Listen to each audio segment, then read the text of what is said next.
The following program deals with a controversial subject. The theories expressed are not the only possible interpretation. The viewer is invited to make a judgment based on all available information.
the top talents in the comic book business are here to tell everything they know.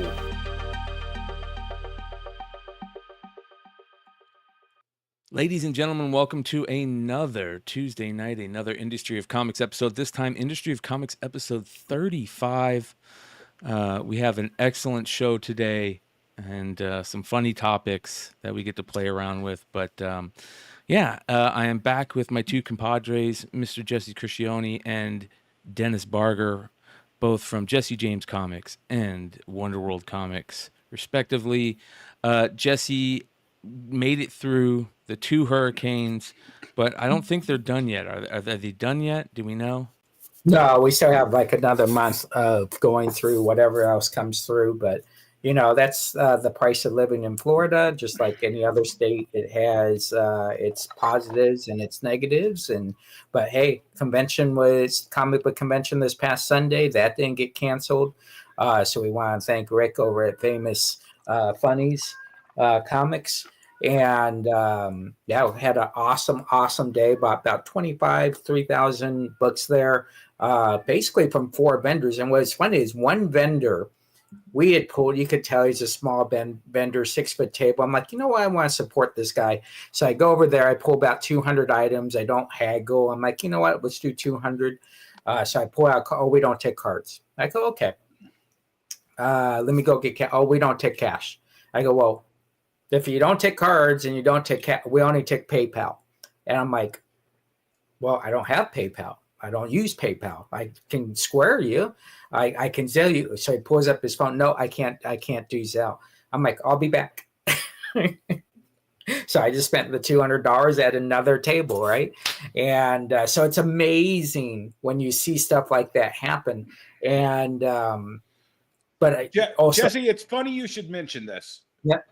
I literally just yesterday, I directed my new social media manager to create one of every single link of any human way possible, including firstborn male children, that you can pay so that when somebody comes up, now 99.9% of the time, all the stuff, Square Terminal will totally take the money. Yeah, sure, yeah. But there's some people who want to make a big deal and they have it in Zeal.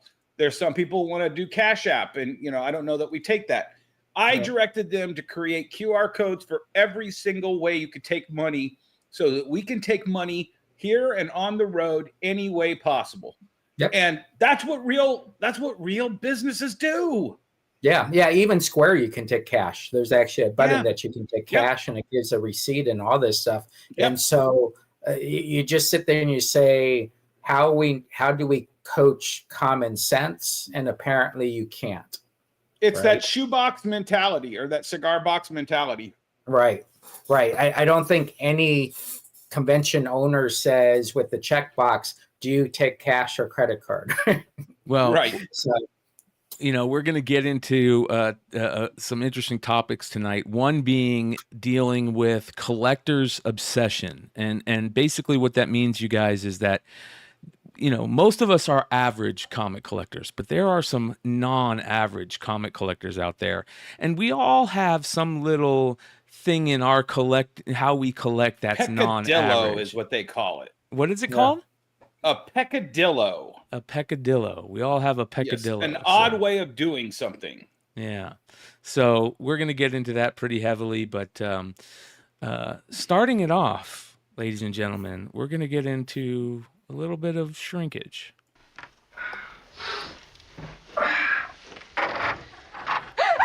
Oh my God. I'm sorry. I thought this was the baby's room. I'm really sorry.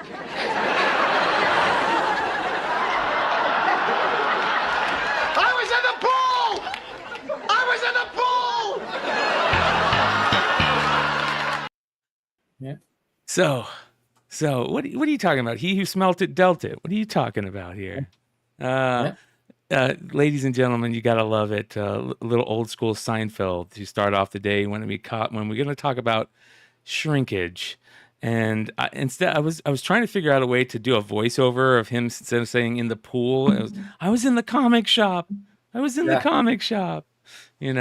So Dennis and Jesse have dealt with shrinkage in the comic shop for many, many years, being longtime LCS owners.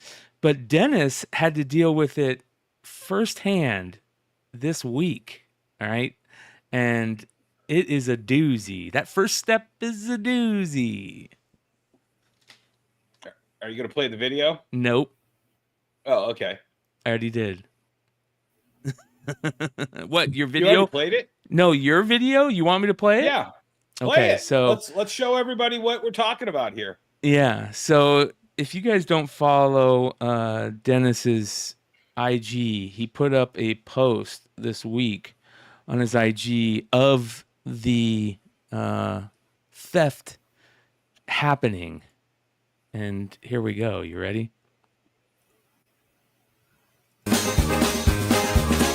We won't put in the music, but we'll just let it don't play. put the Benny Hill in.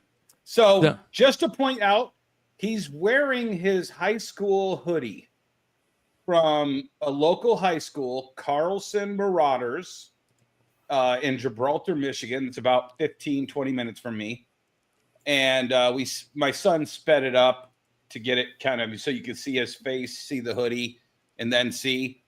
And you'll notice my employee is over here on her phone.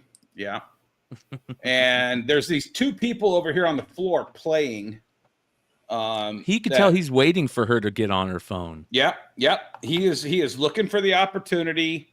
He sees that she's kind of buried in her phone, and he sees this little girl running around, so he waits for her to go away, and he ducks up in there. We zoom in. That little PAL thing that's hanging from the ceiling, that's gone now because I didn't realize it blocked His face. line of sight. Yeah. Yeah. I thought you were trying to put something over his face and you like messed up. Yeah, that's what somebody thought. And so this is a glass display case, and it's got two little screw-on lock holders and a padlock. Well, he was, after the first two attempts of him trying to get his arm in there, right here, if you go back just an inch and so I can pause and show you that case. So if you look there, those things screw onto the glass and hold the padlock in place. And the padlock is a combination lock that just the staff know the combination to. So the card was actually to the left of the Zapdos graded card back there. It was a Shadowless Charizard. While he was trying to put his arm in there to get all the way to the back, which we tried, and it's very difficult. And if you see, his sleeves are rolled up. He actually rolled his sleeves up while deciding, because he knew he was going to have to roll his sleeves up to get his arm in there. As he was pulling that case apart to get his arm in, the little screw that holds those onto the glass popped, and it gave him total access. So now those are going to get epoxied on. Yeah, those are getting epoxied so they won't come off. We've got a little plastic plexi guard at the top so you can't put your arm down through. That's the card he stole. It's a unlimited Shadowless Charizard, $1,200 card. Oh, man. That's a bummer. Yeah. And this is the culprit right here. Yeah. So, and he's literally wearing his high school's name on it. So we know where he's at. I'm going to call the school tomorrow and contact the local police and let them know, that we have this video. They've already done the police report on it, etc. Yeah. That's crazy, man. But it's rough. I mean, here's the thing. This is a learning lesson on so many different levels, guys. I know, $1,200 card. I can get $1,200 worth of training out of this video. I want the card back, and I'm going to keep sharing this video until we find out who this little shit is and humiliate him. But you can't let yourself get beaten down by this. I figured out several years ago what I think just the shrinkage I know of was. And I know for a fact I've been hit for over $50,000 throughout my 20 years of retail. And that's just the stuff I know of. A lot of money, man. Mm-hmm. A lot of money that just went poof. Mm-hmm. And how often do you think that you have something stolen, and how often do you think that you find out it's stolen?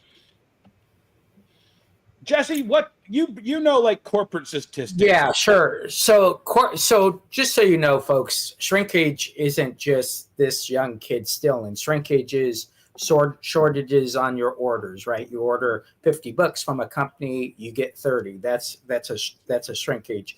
Lost packages through Mail. USPS, FedEx going to a customer. That's shrinkage. Write-offs. If you're doing write-offs, that's shrinkage. So damages, that's shrinkage. So shrinkage doesn't always pertain to stolen items, but it's a pretty high percentage.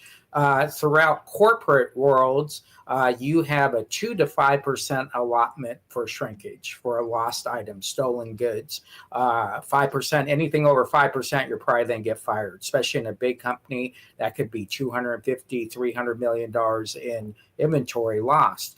But study shows that 75% of most stolen product is from employees, 25% is from consumers. So that's the important factor, folks. It's just kind of like when if you ask the hardest question, what's the one item that there's more injuries at work of, and you would never guess what it is, right?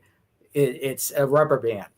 So rubber bands have caused more injuries in the retail world than anything else. So when it comes to shrinkage, it's the same thing. You think, oh my gosh, these customers are stealing from us. But in the corporate world, most of the time it is the employees doing it. So I would say over the years, I tell this great story because there's good stories and there's bad stories. And a while back ago, we had a company that said we would do all your grading for you. And so they came in, they said we would fill out all your paperwork and we're going to take care of you and we're going to do all this stuff for you. So we sent in about 160 books to get graded. And about 6 months went by and CGC called me back and said, are you ever going to pay your bill? And I said, well, yeah, I'll pay my bill when I get my product. Well, we shipped your product out. We took care of you. We got this graded and we actually 3-day fast tracked your stuff back to you. And what happened was that person had called them up and said, oh, I'm working on Jesse's webpage. Send all those books to my address. And that person got all those books, went to all the stores in town, sold them these books at great prices. I filled out the police report. So obviously, I got all the stuff back. So okay, explain that again. So you sent books to CGC? No, I did not send books to CGC. So the person in my behalf who was going to do all my grading for you sent them in for me on my account. But what he did was when he knew they were getting ready to ship, he said, hey, I'm going to be putting these on Jesse's webpage. So I'm going to just ship them directly to me. And then when he got them, he went out and sold them to other people. Right. And now I collected most of that stuff back. At the end, CGC got a hold of the person, found their police report. They returned the rest of them at convention. So it's very tough to protect yourself as a retailer because you don't know what angle that this is coming from. Now, I'll tell you a great one. A great one was I just bought a Carl Barks collection, complete Carl Barks collection. And a gentleman came in to sell me books, put his books on the counter. I looked through the books, really didn't want them. The phone rang. And then I spent the next 24 hours trying to find my complete Carl Barks collection, about a $40,000 collection, right? And on the bottom was a Wild Pecos #1 that I used kind of as a holder on the table so the bottom book wouldn't get messed up. I hadn't bag and board them yet.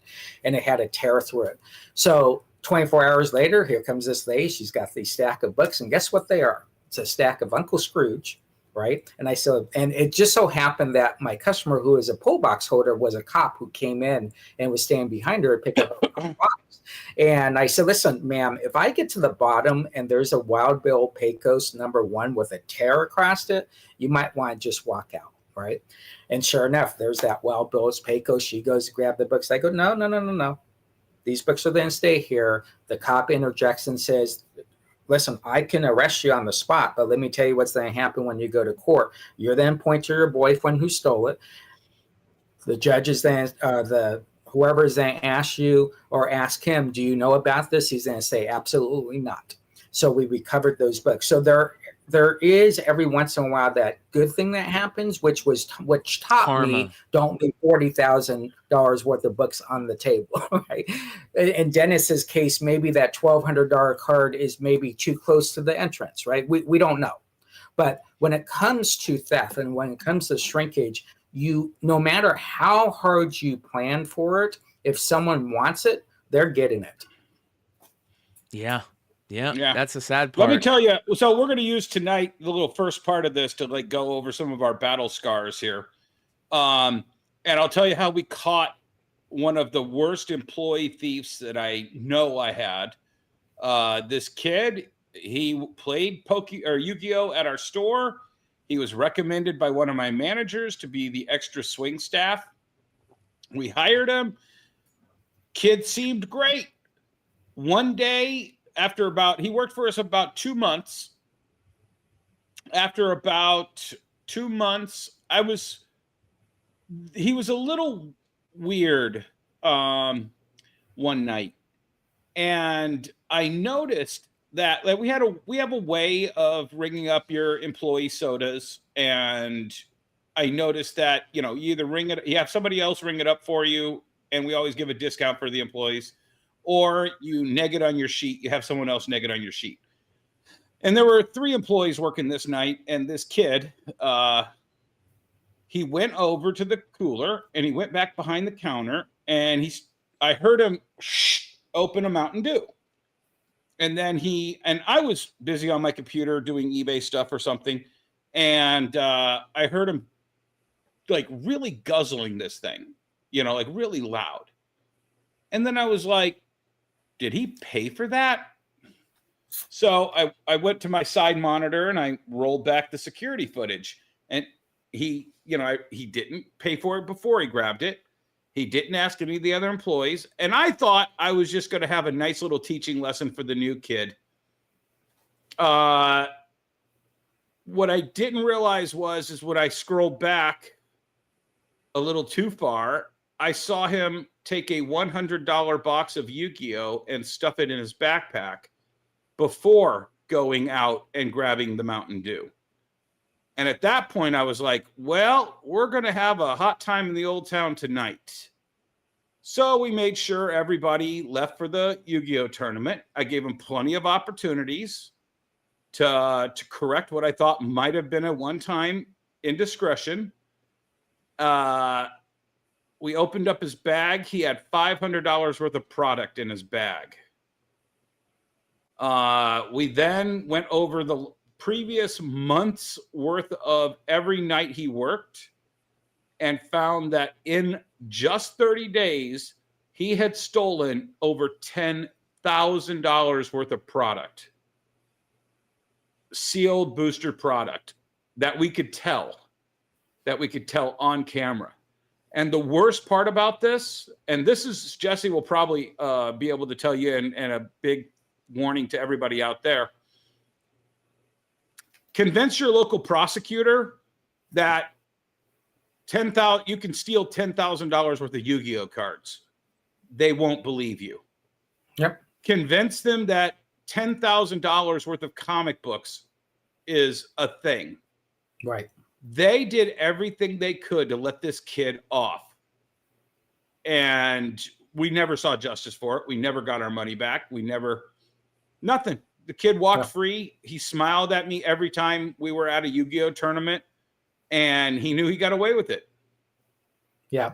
The question for insurance, let me help you out with insurance. So a store owner, I feel like I'm in a fog here. Might have to check my lights.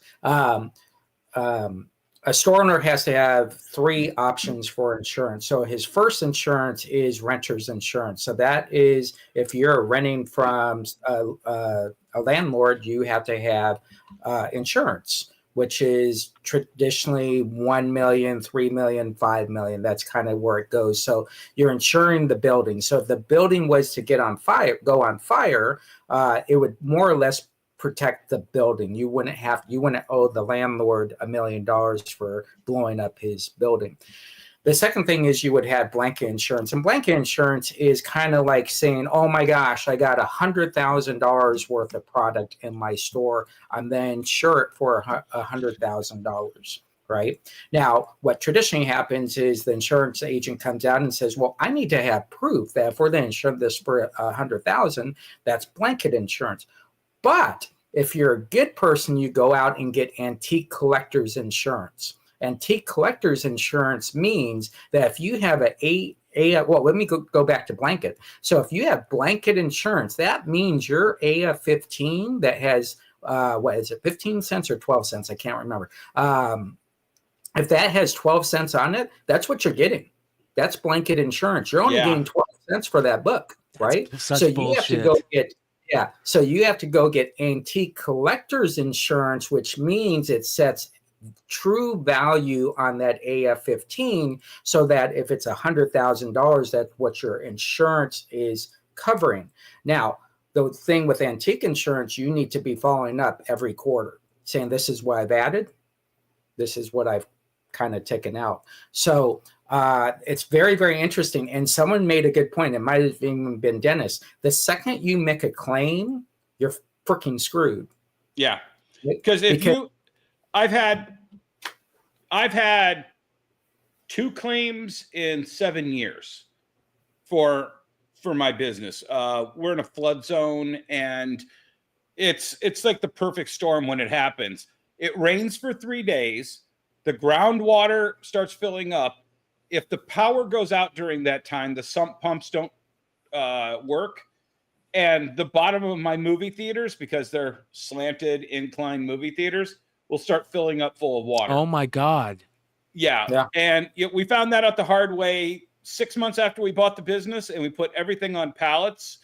And then the 5 years after that, like 3 years ago, it did it again, and it exceeded where the pallets were. It exceeded the height of the pallets. Yeah. Water damage is the worst. Yeah. And the thing is all of our shit is ruined by water. Yep. Everything we sell is destroyed by water. And guess what? Every time one of those premiums gets paid, they calculate that. And all of a sudden you see a 10% increase in your monthly insurance premiums, or a 20% increase. Oh, it's just the, typical insurance increase. And it's like, and here's the thing, they all share information. So you can't switch companies? Can't switch companies. They all share the information. So if they see that insurance company A paid you out a $10,000 damage, which it's harder than hell to get. I only got replacement cost for my diamond cost on the comic books that got ruined. Yep. So I had to show them diamond invoices, and they're like, well, it looks like you paid $2 a piece for all these. Yeah, but that's a $20 book in that. Nope, $2, here you go. But every insurance company after that knows that you paid out $10,000.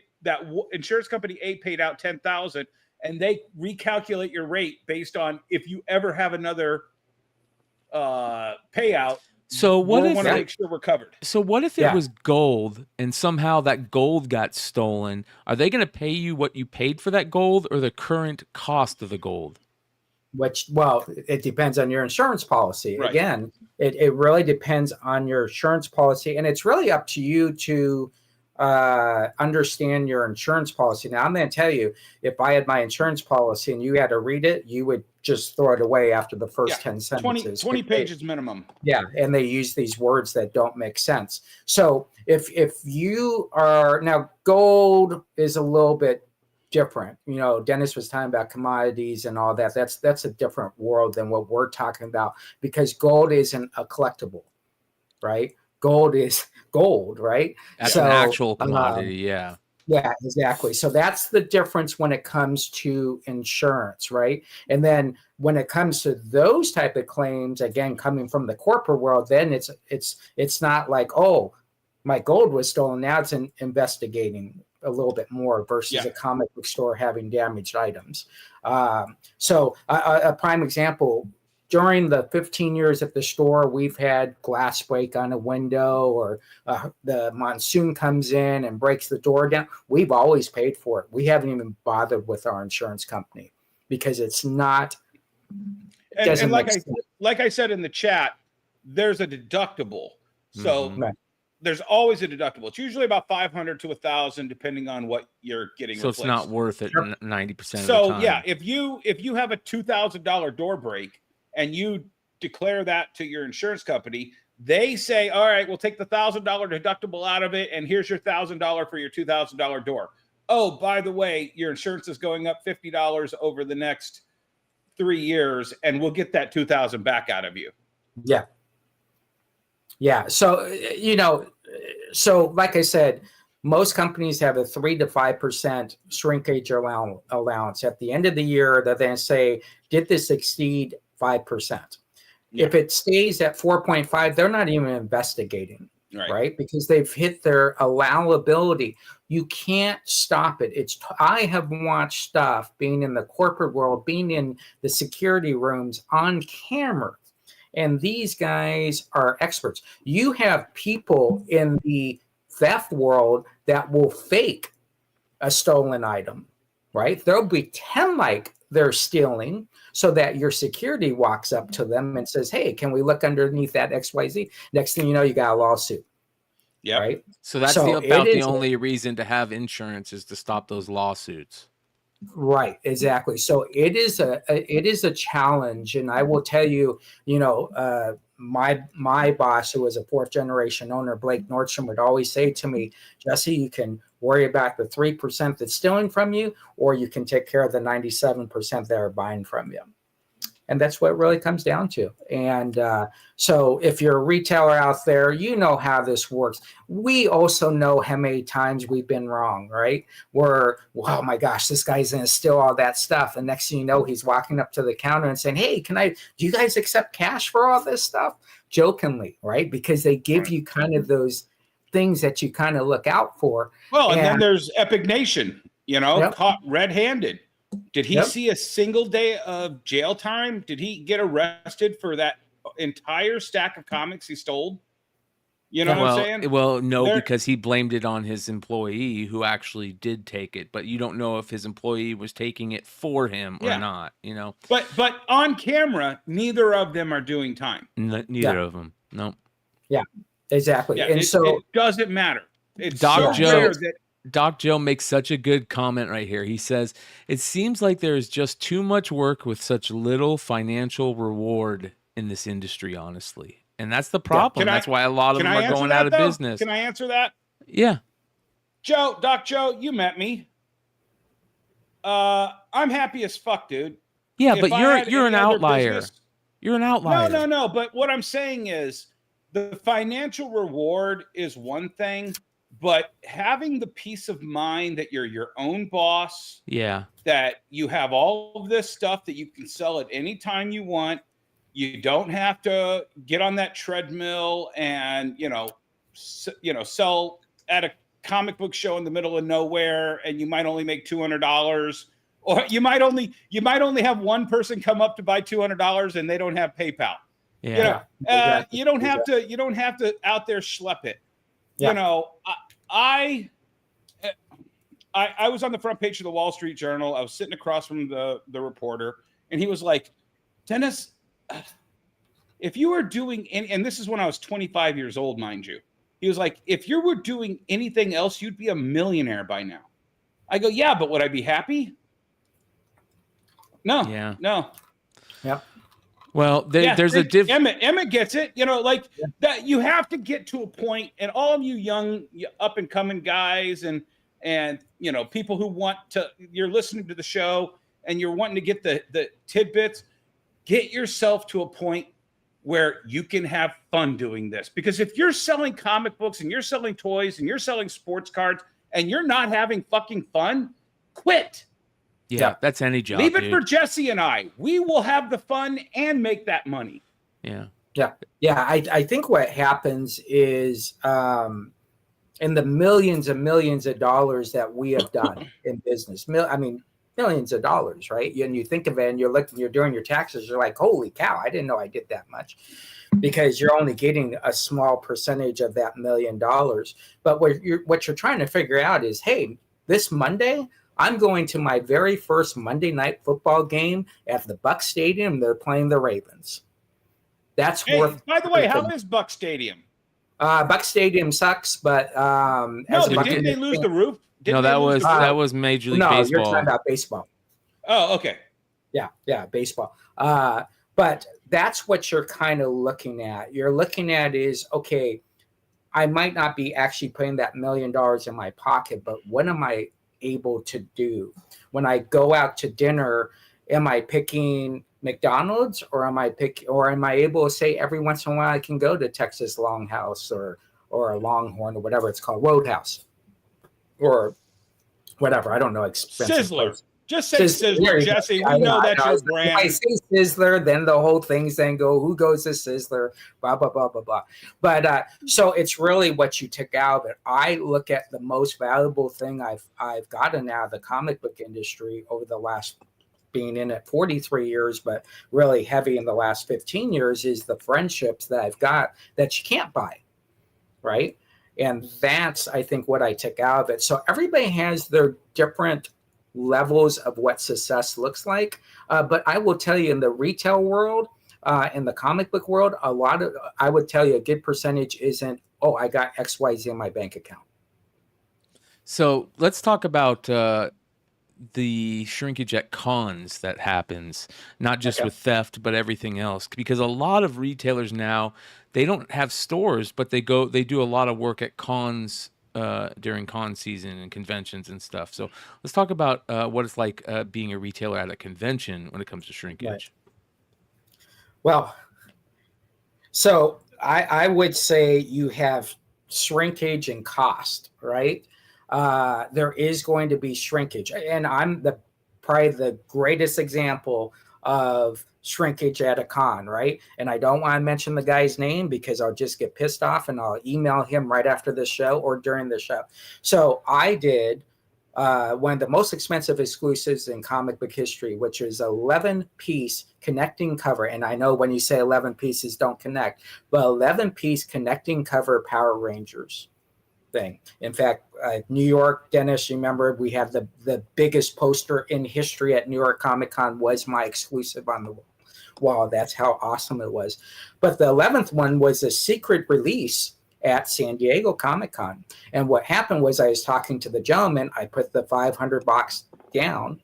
I'm talking to him. I turn around. Someone just walked by, took the whole box, right? To this day, we've never found those. So that's true shrinkage, right? Someone will screw up and they'll put one up and we'll be able to get them up. And there's a million classic stories. Yeah, exactly. Just recently, the Dallas Card Show where the guy lost the $250,000 worth of cards, and they still haven't caught those guys. They got all three of the ringleaders on camera. Yep. Absolutely visible, and no one has reported them. Yeah. Yeah, and again, in the collectible world, and as we break it down into the collectible world, there's this tremendous cost. So if you're going to New York Comic Con and you're setting up, you're 10 grand in the hole. No matter, I don't care who you are, you can stay at the cheapest, you can stay in New Jersey if you want. You're still in it about 10 grand, all right? Because you got to take your time, the product that you're bringing. There's no way, I can't think of one person that says, okay, I'm bringing 575 books to New York Comic Con. When the con ends, I'm going to see how many books I sold and see how many, does that match what I have left? No one does that. Yeah. So we have in the comic book world at convention shrinkage that we don't even know that happened unless it's like a big book. All you can do at shows is minimize the shrinkage. Yeah. And you can't have eyes on everywhere. And I watch a lot of the Pokemon guys who catch kids stealing Pokemon cards at their booths. I have a philosophy, which is anything I don't want stolen, it is behind glass and I have to hand it to you, or one of my staff has to hand it to you. The staff is alert with whatever they hand away. That's on them. I mean, I had $1,000 book get stolen at Star Wars Celebration UK. One of the staff that we brought in at UK, they didn't do shows. And somebody said, hey, can I see that 9.6 Star Wars #1 up there? And they handed it to him, and they went and helped another customer. And I said, hey, did we sell that Star Wars #1 that was up there? And I showed it to somebody 15 minutes ago, and it just walked off. Poof. Sure. Yeah. You know, but you know, I put stuff on the wall. You know, I train my employees better. That 1,000, I remind every time we have a new show. When you hand a book off of that wall, you stay with that book until it goes back to your hand or you have the cash in your hand. You know, all the Pokemon and rare books that we'll have out, they're all in glass cases that I've had for 30 years. And I carry those glass display cases everywhere. Yeah, here's the deal, Dennis. Everybody has this in their store, right? They have their little nickel card section for comments. Yep. We still get people stealing nickel cards. Oh, I know. But here's the thing. But Jesse, if they're stealing a nickel card, and that's the way I look at those things that you can touch in my store. If you're busy stealing that, I hope you're not busy like this kid figuring out how to reach your arm in and disable my locks and steal a $1,200. So sure. I'm sure I've lost $1,200 worth of $1, $2, $3, $4 Pokemons that are in binders. I bet you I've lost $1,200 across 2 years. Sure. At $1 to $4 a piece. I hope they'll steal that before they try to steal a $1,200 in one shot card. Yeah. Yeah. And I think getting back to conventions, you got to keep in mind, con isn't responsible. Security isn't responsible. It's your responsibility. You know, these guys, and I see this all the time.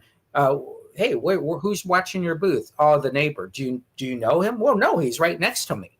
Yeah. Right. You got to have people you trust watching. Well, that's a big thing too, you know, and there's a lot of these, what I call solo dealers. They come in, they set up by themselves. They're one-man shows. You got to pee sometime, man.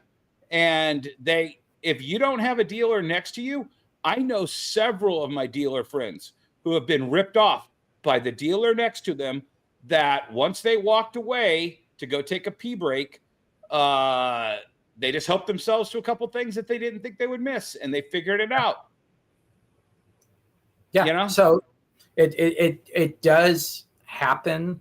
I think conventions are kind of funny, right? We bring hundreds of thousands of dollars worth of stuff to our booth. We walk in, we set it up, and then what do? We put a big tarp over it, and we go out to dinner that night. Yep. Right? Yeah, that's crazy. That's so crazy. I never understood that. Yeah, and so when you start going into this world, you could go through. Well, no, I'm not going to bring that up. But you can go through our history and see that millions and millions and millions of dollars have been lost at cons. And the best thing you can do is just move on. Right? You can't take it to your store. You know, nowadays we'll go on Facebook and all that. We'll tell that story, and that's great. But you got to move on because if you're gonna get stuck in that, you will not be successful going forward. And it happens to everybody. Anybody that says they've never had something stolen from them, BS. I can guarantee you've had something stolen from you. That's just retail. Yeah. Oh yeah. And we're getting ready to have a big con this week, New York Comic Con. So it's going to be very interesting to see if we hear any stories coming out this week from New York Comic Con and this happening. So both of you guys are not going to New York Comic Con this year, which is very interesting. You got different plans, but there is a ton of people that we know going there. I'm currently looking over at Instagram, and there's just video after video of people going there and setting up and getting ready, and it just makes me think how many of these people are just going to put a tarp over their stuff. Right, exactly. Afterwards, yeah. Well, what's funny is, listen, at the end of the day, I know people are going to get pissed off when I say this, and I don't care. At the end of the day, you better be throwing a convention every single day for your business. And if you're doing live streaming, that's paying on a convention. If you got a collection that just came in and you post it on Facebook and people come in, you're paying on a convention. Our job is to create a convention every day for someone. If you're doing a convention, that should be a bonus. It shouldn't be the must. Unfortunately, New York Comic Con is a must, and it's a barometer of a lot of dealers, especially flippers, a year is New York Comic Con. Yeah. Yep, for sure. Joe, I feel you. I've never been, and I'm not too sad about going every year. But I do want to make it at least once, and maybe next year will be that time period. So we'll see. You never know. I think we said it last year.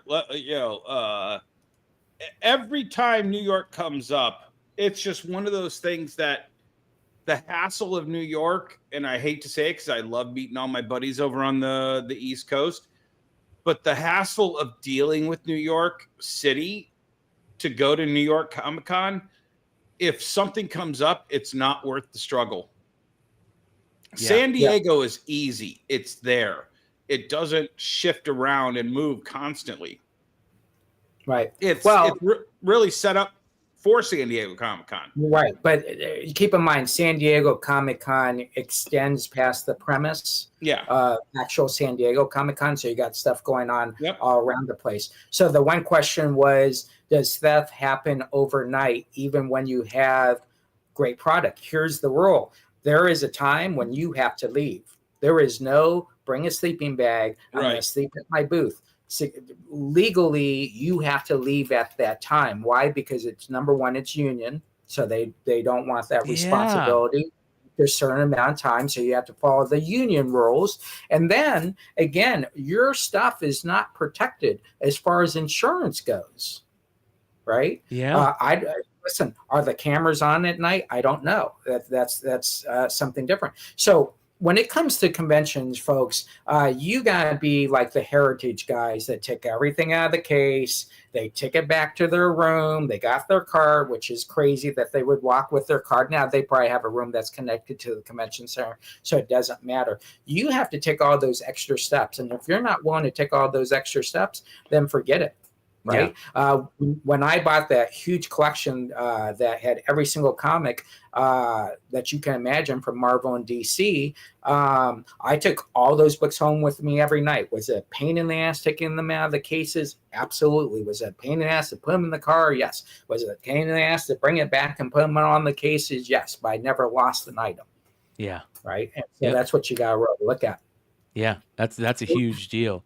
Well, we see there was actually one more question before that. I wanted to,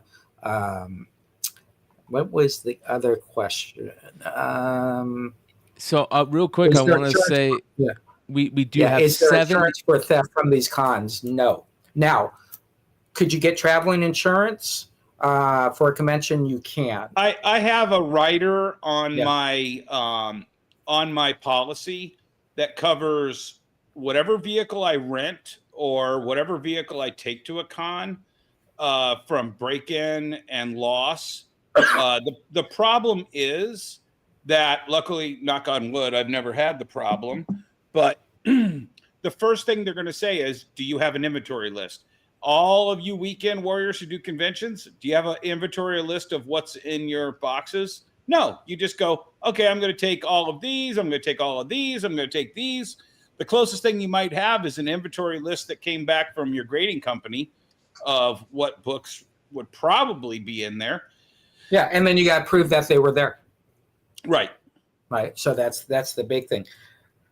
You know, this question comes up every year, every time I talk to someone. What is bigger, New York Comic Con or San Diego Comic Con size-wise, space perspective? Space, which if you talked about the legal term, would be the circumference of the building. That's space, right? That's the space within the building. New York does not allow outside events like on the corner and at the park and all this, where San Diego allows it. You could go to boat rides, right? And so San Diego technically is huge compared to New York Comic Con. If you go by attendees, that might be a different gauge that you would look at. But again, San Diego Comic Con has people that attend San Diego Comic Con that never get tickets to go in. Yes. So it's a challenge there. Yeah. All right. 70 people watching live right now, and only 18 of you have hit the thumbs up button or the like button. Do us a favor, because this show is usually the best about hitting that thumbs up and that like button. Usually we have the opposite.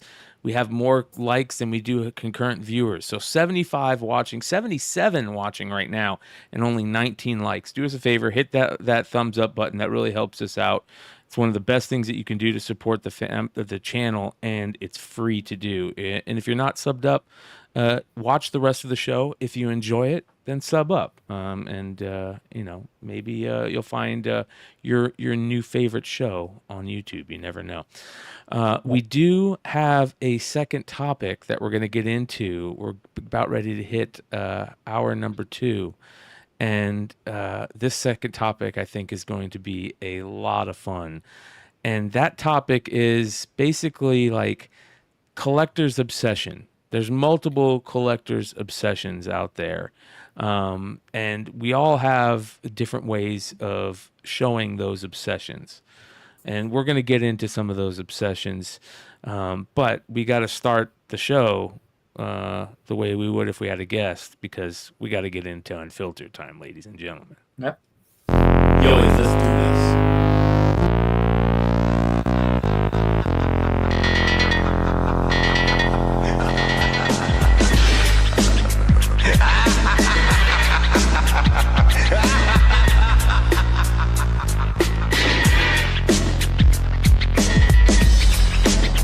Valuable commodity I know of is information. Wouldn't you agree? Yes, I would agree. And I want some information from the chat and the people who are catching this on the replay. I want to know what your collector obsession is, like how it comes out in you. And there's a bunch of weird collector obsessions out there. Starting off with one of the easiest collector obsessions, especially in comic books, and that's what you collect, right? Because there's people that only buy Amazing Spider-Man or Spider-Man comics. There's people that only buy Skull covers. There's people that only buy Marvel. There's people that only buy, Disney. It's very weird on what people collect out there in the comic book industry. And I bet you that's kind of interesting for a retailer. Like, how is the retailer's perspective on that? I know you guys don't care. You try to get whatever you can to whatever collector, but there's some collectors that collect some weird things. And how do you deal with that? You cater to it. The customer is right even when they're wrong. It's like, oh, wow, you want to do this? Okay, fine. Here you go. I mean, that's just the way I look at it, Brian. I think I told the story last week or the week before about selling Transformers, and the guy was like, oh, I don't want any Autobots. They're too long-winded. It's like, okay, here's Decepticons. Got it. Yeah. I think in my 43 years, I've learned a very simple thing. If you get in your head that you sell comics and you put kind of blinders on and you just take care of the customer, you're fine. But the obsessions really happen when you go buy their collections, right? I had been selling to people, for some of my customers I've been selling since I was 12 years old, right? And then their collection come up for sale, and you're like, oh my gosh, this collection's gonna be awesome. I've been selling them for 25 years. I know everything I've sold to him. He comes in every week to pick up his books, and boom, boom, boom, you go. He's got 75 long boxes. Guess what? Nothing's in order, right? Yep. Why? Because he's so obsessed with just buying the product and just throwing it in the box. I was telling Dennis the worst collection I ever bought, the guy put in his boxes by the week he bought them. Yeah. No, I actually bought a collection like Jesse's talking about. It's every single part of the collection was, and you could tell, it was a brown paper bag with that week's books in it. and that was in a slot. And then it was a plastic paper bag he bought from a different store the same week, and that was in the spot next to it. And, you know, I knew they were red. He didn't just, I mean, sometimes they don't read them. They buy them because of the obsession that they have. I have to own all the Spider-Man since I've been collecting. I just got thrown up by Cosmic One's comment in the just saw chat. that too. Yeah. But he just buys UK books, right? yeah, exactly. But you know, you sit there and you have to then just go, yeah, this is the way it is. All right, dissect this collection, separate it, you know, etc. And you can tell when they hit a show because that bag will have like a run of 10 issues of something, you know, and you're like, okay, he bought this at a show. I get to see all the different price tags from all the stores in the area that, you know, the person bought them from. It's like, okay, this guy shopped at this store, this guy shopped at that store. You know, it's fun. One of my favorite things, though, and I don't think I've talked about it on this show. So the town I'm in right now has had no consistent comic book store for over 30 years. And before that, they had intermittent ones during the boom and probably I want to say probably in the 70s, 80s. I have been getting the most amazing newsstand collections for the last 2.5 years because the only place you could get comic books in this town 30 years ago was from the Borders or Barnes and Nobles or the Spinny Rack. And I could tell the Spinny Rack because it has two little indents on the bottom of the book and it's a newsstand. And I'm like, you bought this off a Spinner Rack. So there's all sorts of great finds. And I would have never thought to open a store without a consistent comic book shop in that town as the way to get some of the best newsstand collections I've ever gotten. Yep. Yeah. I was trying to find a certain book that I bought a couple of days ago, but I can't find it. So I have a customer that when it gets into these years will only buy red distribution. I don't know if you can see that. Yeah, hold on. Let me so Oh explain wow! what. See, I've never met anybody who collects those. So See explain that? what those are. There. Yeah, so that is red distribution. I don't know who the red distributor was. He will only buy red. So if he needs this book is black. Yeah. See the black? And see, most people don't even recognize those colors. No, you're right. Yep. Yeah, it's crazy. What are those those colors? They're from a different distributor. Is that what they are? Yeah. So what happened was back in the 50s and 60s, they would cut off the top of the comic book, and you would just send off that top. But what happened was, I would buy from Joe, but I'm sending Steve all the sendbacks because I don't like Steve, but I like Joe. So I don't want Joe to give me refunds. So they cut off the top. Those are return labels. Technically, they kind of count against grade, but they don't. It's a weird thing there. And so what happened was in 1979 to 1980, 1981, what they did was they took a barcode and they put a slash through it. And what that meant was that had come out, they had reproduced it, and sent it out to a store so that store cannot return it for credit. That's how they did the slash. And then what they did was in 1982, they said, we're going to do color coding because now we have, 300 distributors. Well, technically they didn't, but they had about 5, 6, 7 distributors. So now they said, how do we distinguish what came from Diamond, from the Jeppies, and what came from Tri-City? Well, we'll put color codes on the top. So now we know if it's red, it goes to Diamond. And if it's black, it goes to XYZ. And that was a good thing for many years. And then, of course, 1991, 1992 came and Image and Balance screwed all that crap up. And so that's where we are today. But yeah, those are color blotches that they put on things. So you knew what company you had bought those from to send them back. So. Was it? Yeah. Have you ever heard or seen how they did that process? Because I thought it was supposed to be like a rolly ink marker, like that you would just roll across the bundles. Was that how they did that? They didn't do that way. There's a special way to do it. If you look back in the 1960s and 1970s, there was this big, heavy black ink dot line across a lot of Silver Age comics. Yeah. And that came off the printer that way. That was to distinguish. Okay, so they did these at the printer. Yeah, this all came off with the printer, and the printer would say, okay, we have 10,000 for this distributor, 10,000 for this distributor, 10, and bam, bam, bam, and they went out, and that's how you kind of did it. So there's so many ways when you get obsessive customers, and what you have to realize, if you have 1,000 customers or 10,000 customers, however many you have to know those distinctions for everybody. But you really don't. It's. I'll give you a prime example. I just bought a collection, about 3 short boxes of Grimm fairy tales. And I'm looking at these covers, and I'm like, oh my gosh, these are bad. And the person, this is a badass cover. This is a badass cover. This is a badass cover. Realizing that guy had never read one book.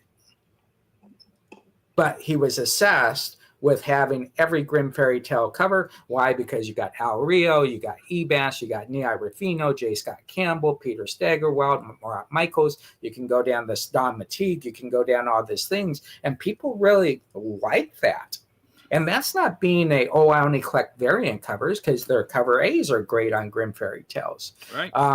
So trying to distinguish that, the people that bag and board, the people, I buy these collections that people, they bag their comic, they board their comic, and then they put a board inside the comic, and then they put a board on the front side of the comic. And the only thing we have to do is we have to open up that bag and take 2 boards out. Well, and our friend George Chase, he is so OCD. George Chase at Hypno Comics in Pahrump. Is that where he's at? Is that Nevada? Yeah, from Nevada. This crazy motherfucker, he bags and boards all of his comics upside down so that the flap is under, and then tapes it under the book. I was trying to figure. He hates the little flaps that stick up at the top of the book when you're in a box. Yeah, and I'm just like, okay, I just yeah. Well, it's like when I first started. I didn't really bag and board anything for about the first 15 years, right? Because couldn't afford it. Right. And I just took care of my customers or my comics. But then I got so obsessive that I would actually number the back of my board, and every 5 years I would change my boards, bag and boards, because that's back in the day. Oh, you got to change your bag and boards every 5 years, right? Yep. Now that's FUBAR. Now that I've grown older, I'm like, what the hell was I thinking? Yeah. I get it when a comic book is 30 years old and you take off the backboard and you see the back of the page in yellow on the backboard because the ink is kind of filtered in. But you sometimes learn how to get out of that obsession. But comic books are different because there's no end. I saw someone who said, I gotta have every single comic that has Amazing Spider-Man in it. Good luck. Mm-hmm. Right? You have a better chance of owning every single Action comic than you will ever do having every comic that had Amazing Spider-Man in it. Yeah. Yeah. Oh yeah. Or vice versa. Or every Wolverine. Superman comic. Yeah. Or even Wolverine. Yeah. Because there's a period of time where I think one of the cover blurbs was, and yes, Wolverine is in this issue too. Right, exactly. Yeah, that's when he took over for Amazing Spider-Man as the top seller. Of course, It goes to Deadpool, then it goes back to Amazing Spider-Man. So we've had these great things. But I guess at the end of the day, if someone is an Uncle Scrooge fan, my job is to find those Uncle Scrooges. If someone is a newsstand collector only, I need to say, well, I can't sell him a direct because he only wants newsstands. And so we have to be very vigilant to that. I had a dealer friend of mine who had a customer, and he would always go, hey, you got any books for my customer? And he knew I knew what he was talking about. This guy only collected books where on the cover, somebody was being directly assaulted to the ass. So any cover where somebody was kicking somebody in the ass or hitting them with a board in the ass. Look at the Go Ass fans. Yeah. Look at Go Ass, right? Yep. Ebass created Go Ass covers. Go Ass. Yeah. Yep. Go ask covers. That was a big thing for almost 5 years straight. It started with the zombie cover, right? Where the guy's grabbing the zombie's butt, or the zombie is grabbing the girl's butt, right, from behind. And he created the go ask covers. And so we have these clicks that can last forever. I think the funny thing is like I see Ryan saying he's got every Venom book minus 10. So are you talking about, do you have every European book? Do you have every book made in Spain? Do you have every book made in Mexico? Do you have every book that has Venom in an ad in it? Right. Yeah. And so what happens is we have obsessions, and then we have those people that might say to Ryan, oh, that's great, but I collect foreign Venoms as well. So we don't know what the ceiling is, but it's cool, right? Yeah. Ryan knows that he's missing 10 books. I'd be very interested in knowing what 10 books that he's missing, and how do you know you're missing those 10 books, right? So that's the crazy thing. EBAS is awesome. Got another person go ask. And I know in the chat, and I know a lot of you guys, and you're key book chasers. That's why everybody loves Nick over at Key Collector. He tells you where these keys are. You can zero in on them, find all the keys. One of my favorite funny comments on one of the Facebook selling groups, was when they announced, God, I can't remember what the announcement was, but somebody announced that this movie was going to happen. And all of a sudden I was like, I have all of the issues. It was like Fantastic Four. They made an announcement of Fantastic Four movie with Galactus and Silver Surfer, and it never panned out. But everybody was chasing these books. Everybody was like, oh, I have to get it. Oh, I have to get it. Oh, I have to get it. And I was like, I'm selling Fantastic Four 45 through 47, 51, 53, and I just listed off all the non-Galactus and Silver Surfer issues. And then like every 30 minutes, everybody was posting, looking for Fantastic Four 48, looking for Fantastic Four 49 and 50. And I was just like, cricket, cricket, cricket, cricket, cricket, cricket. You guys, you say you love Jack Kirby and Fantastic Four, but you don't want to buy it unless you collect key. Fantastic Four, or it's a key. Yes. Yep, exactly. Yep. Yeah, and again, I will tell you, I'm still waiting for someone to define the word key to me, because I know that, the book I have 1,200 copies of, and they hit 1,300 copies by the end of the year. NFL Super Pro? Super Pro #1, buddy, the best key book in my long 43 years, and I've created a nice cult around that. But for instance, I collect everything that has Liefeld in it. So I just got this today, Visions with Liefeld in it, right? I've got everything Liefeld, from comic review to obviously Wizards, backstories, promos, and I know there's tons of it out there. So sometimes it's good to find something that does not have an end cap to it, right? I always tell people this great story when I need a Avengers #4 to complete my collection. It was like 15 years ago. And I just could not find that #4 that really did it. And I use a book. I don't use, at that time I was using a book, and, write down, I got a 1, I got a 2 number, but #4, no check mark by 4. And I finally got that 4. And I remember going in at that time, Avengers was like 5, whatever it ended at in the regular series at 520 or whatever. And I remember checking that 4 off. And then I'm looking at my book going, what am I supposed to do now? I completed my Avengers collection. What was that? What was that comic program that came out, I think probably 10 or 12 years ago? CLZ or something like that? It was, they Comic had Base. every comic. Which was Comic Base. No, it was maybe before that. Are you sure? Because Comic Base was the program that had it all. And it was Comic Base. You're right. Yeah. Comic Base. I have one that I never opened that I bought at San Diego in 2007. And I never opened it, like an idiot. But I had so many customers that they were using that as a checklist and talking about our chat, Venom, and Jesse talking about Spider-Man. You could go in, and all of a sudden you're like, oh, this Spider-Man team up in between this issue and this issue. I don't have that. And they would, the second that thing came out, they knew about variants they never had. They knew about second printings they never had. Sure. And that's carried through to like Key Collector, Cover Price, all these other sites now. Yeah. And that is part of feeding that obsession. The obsession that the collectors have, because once it's in a checklist form, all of a sudden you have an empty space in that checklist. You have to mark that off.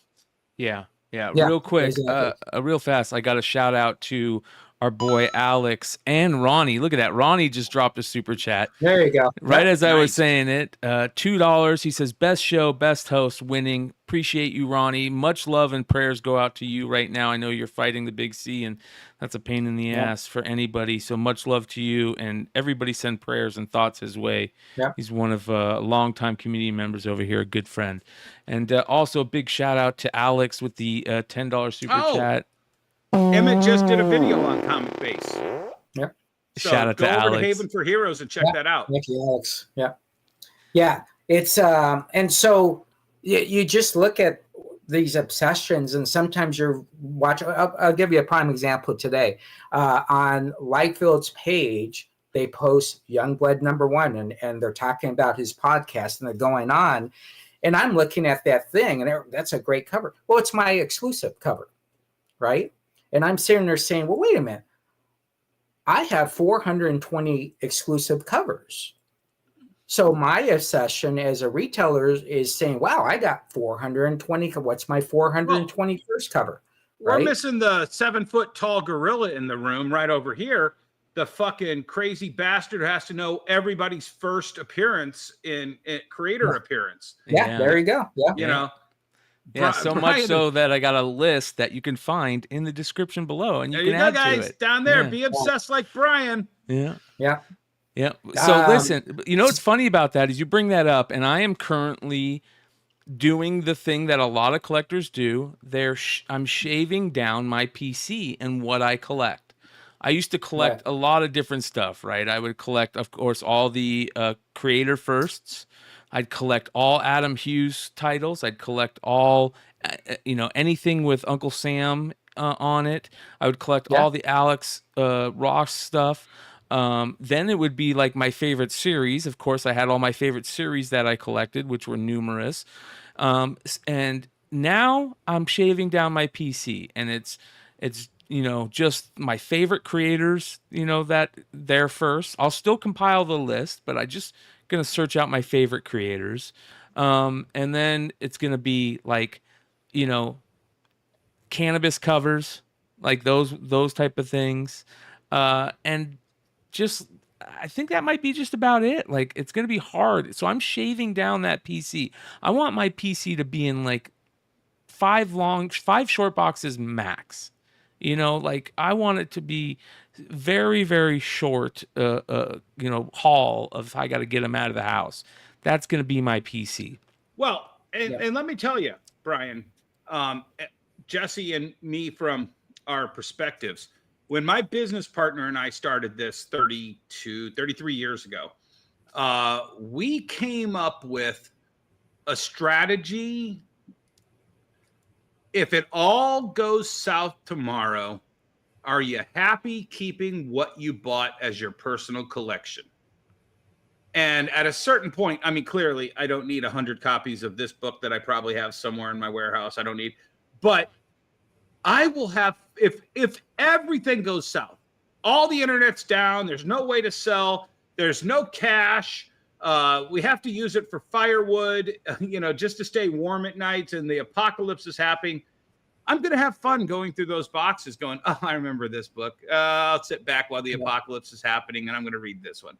You really just have to, that's why in the 90s, all these dealers were like, Dennis, do you know how much money I'm making on Beanie Babies? And I'm like, don't care.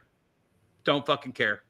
Now I sell Beanie Babies because I buy them cheap and I flip them for nostalgia. But I would never invest my time and inventory in Beanie Babies back then. Yeah.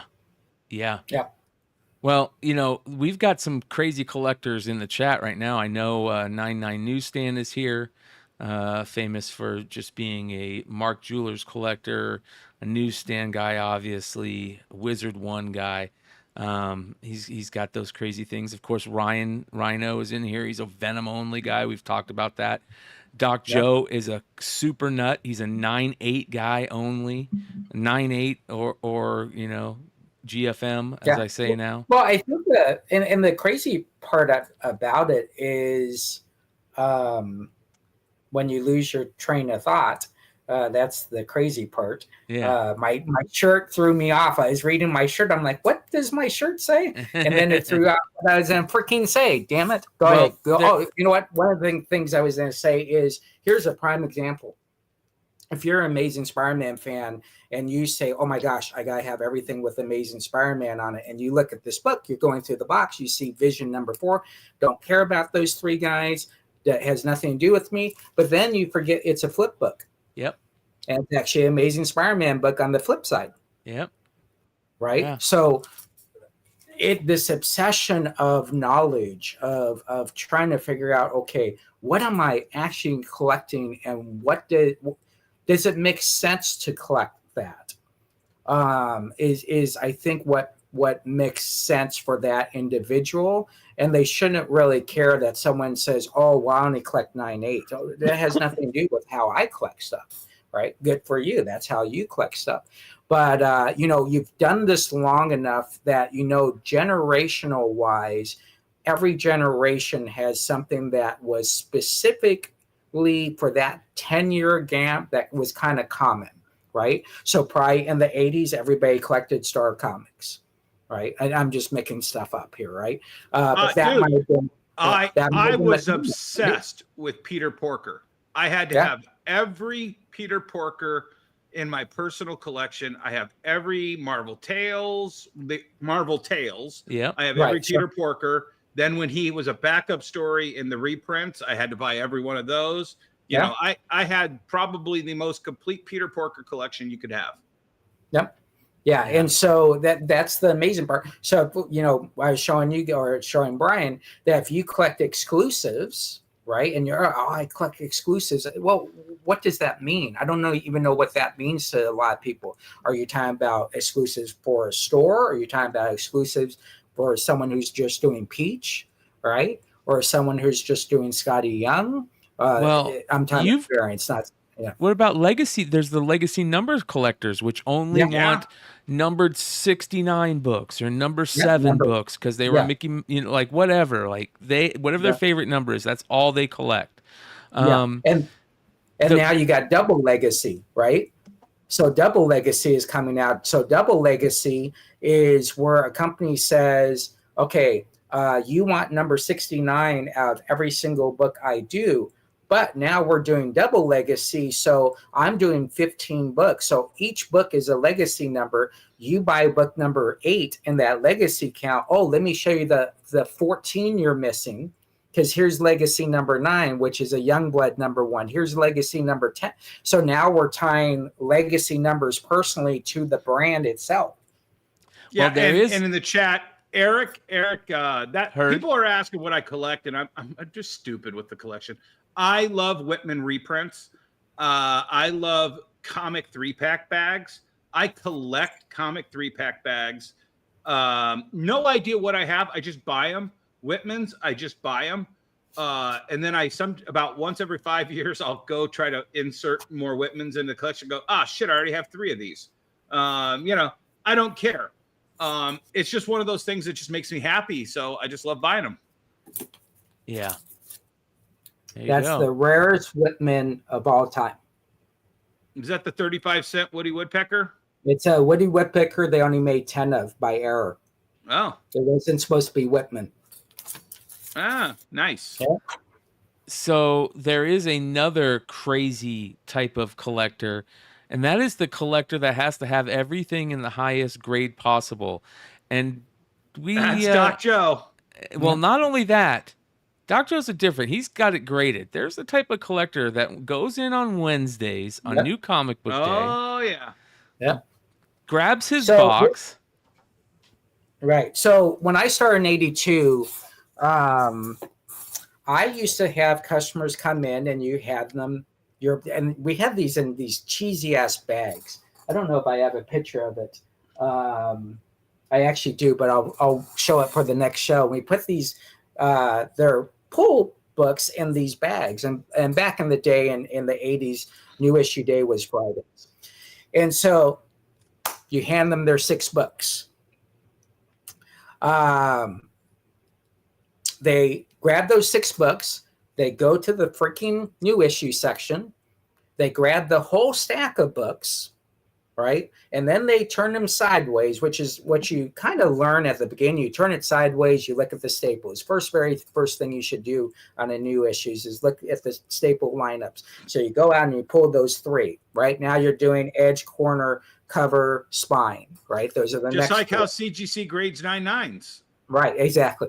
And then they come up with a whole different stack of books. Yeah. You'll never believe what this unruly customer just said. Wait, Is she in here? this guy's going through all the eggs. Look. This has been going on for 20 minutes now. What's he looking for? Said he has to find the perfect dozen. Perfect dozen? Yeah, each egg has to be perfect. But the quest isn't going well, huh?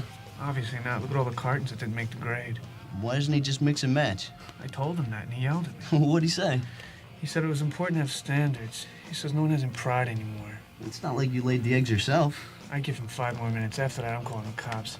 I don't need this. I'm not even supposed to be here today. 2 packs of cigarettes? I'm as puzzled as you. I've actually seen it before. You know him? No, I don't know him, but I know the behavior. Let me guess, he's looking for the perfect carton of eggs? Yeah, how'd you know? And I'll bet you $1 million he's a guidance counselor. Why do you say that? Well, I saw it happen in Food City like last year. Different guy, though. The stock boy said that he'd been looking through cartons of eggs for like half an hour, doing all sorts of endurance tests and stuff.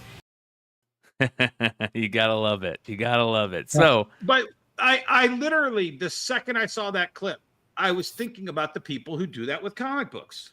Yeah, yeah. Alex, just so you know, you can put in Google search Jesse James buys Marvel, and that will kind of tell you my collection. So you have that person who goes in, grabs the stack, pulls out the 3, breaks it down by corners, walks over, puts it in the bag and board, because they pray tell I put their comics in the bag and board. I don't know what I'm doing, right? And then you have probably the greatest obsessive customer I've ever had in my life, who takes a book. Now, obviously, modern, this does not matter, right? And they look the book over, and then they do the greatest thing in comic book history, the famous smell test. That is how you buy Golden Age and Silver Age right there, folks. The famous smell test. Bryan was actually showing me that a company had made a candle, right? Yeah. And they made a candle that does the smell test. Yeah. there's a candle that smells like comic books. Yeah. Yeah. So And it you doesn't. have They sent that. me a promo one of it, and it smells like shit. It does not smell like comic books. Do not buy the comic book smelling candle, guys. Yeah. So but here's a prime example. This person that I bought this collection from has the orange piece on it, right? Right. Also, this guy is so crazy that he actually does a barcode. Can you highlight that? Yeah. That's something that I thought about doing, you know. Barcode with the picture of the book. Yep. Right.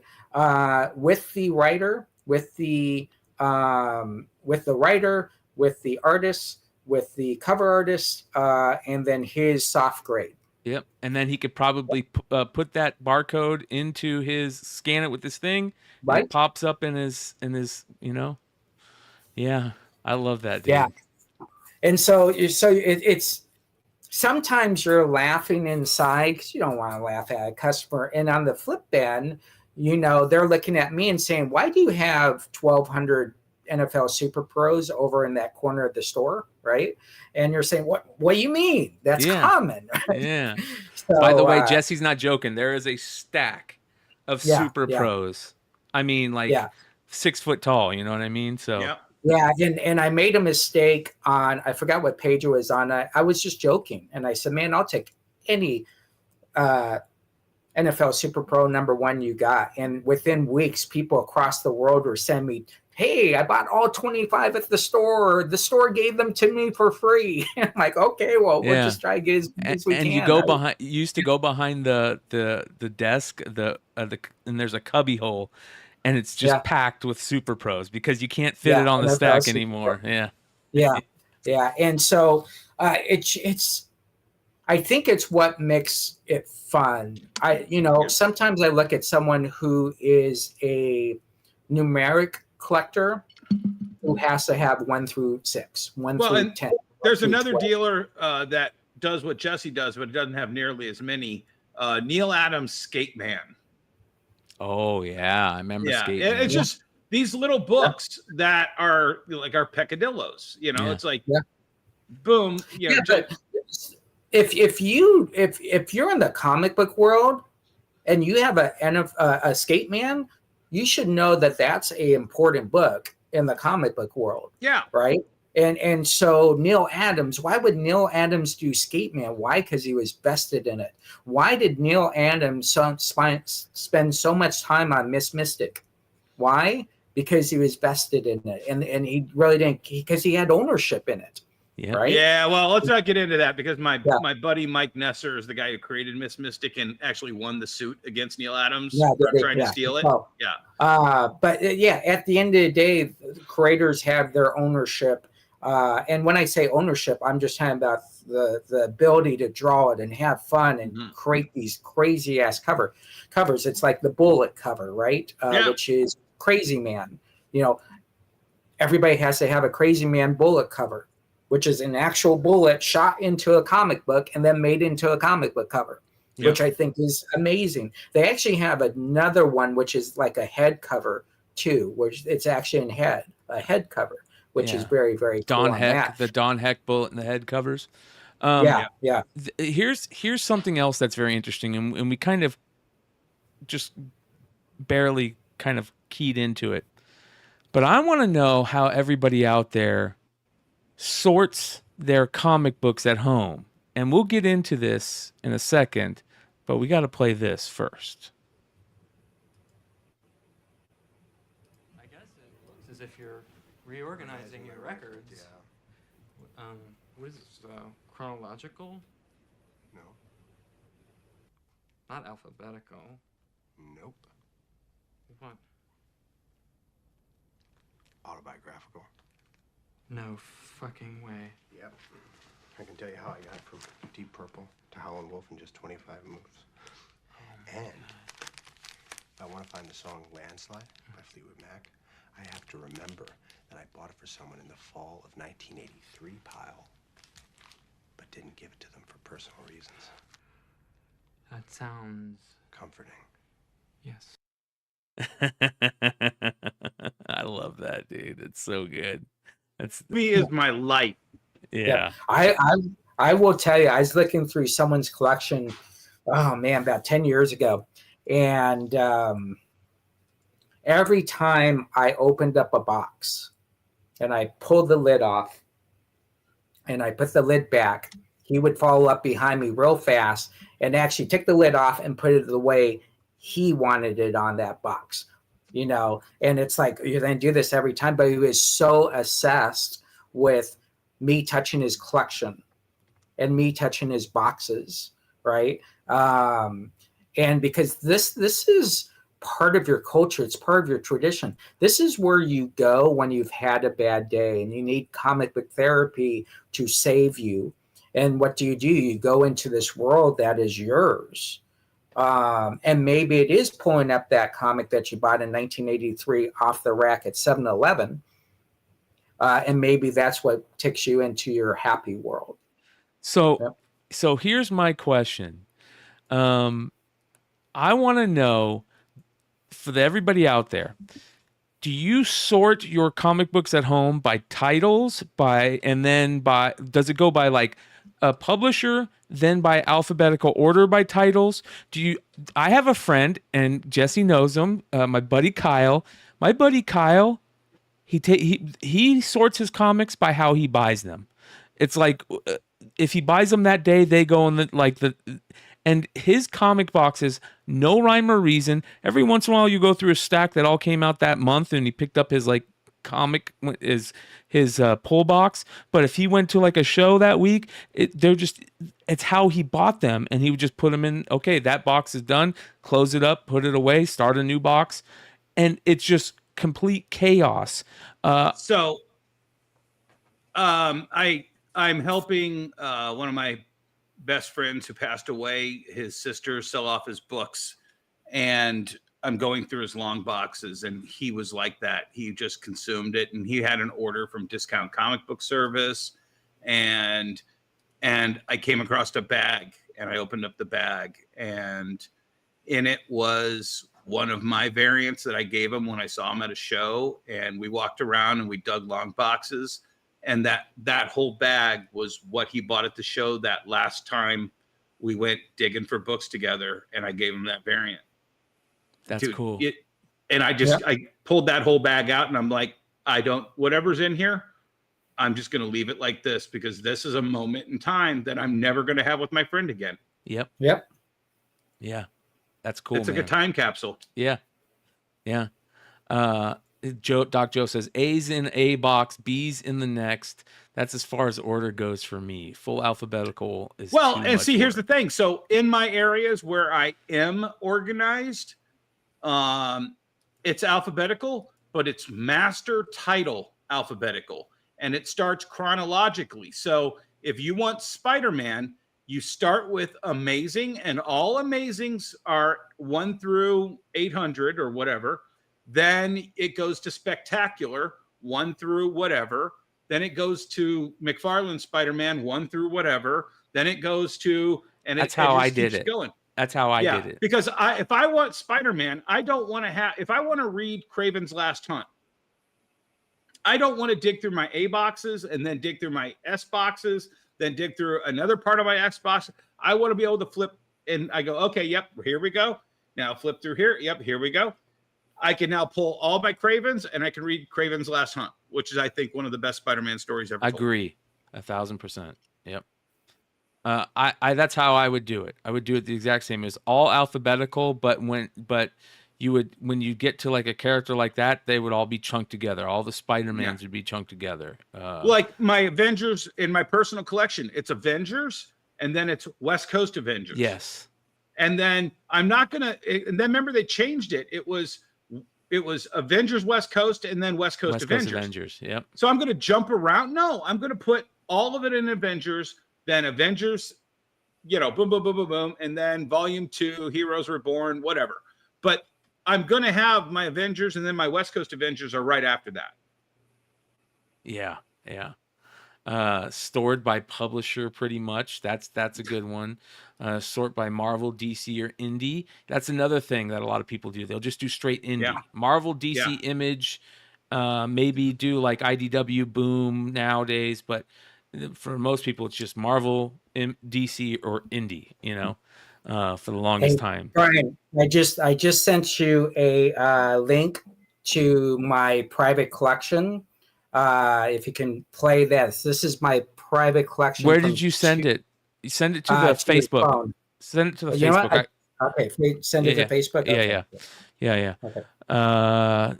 Anyone sort by artist? That's a good one. That's a really good one. I kept all my Adam Hughes together. So what I would do is I would put everything together, but all my Adam Hughes were together, all my Jim Lee's were together, all my Alan Moore stuff was together, all my Neil Adams stuff was together.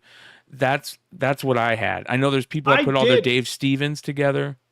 I did start doing that as a subsort, because I put all my I started with J. Scott Campbell.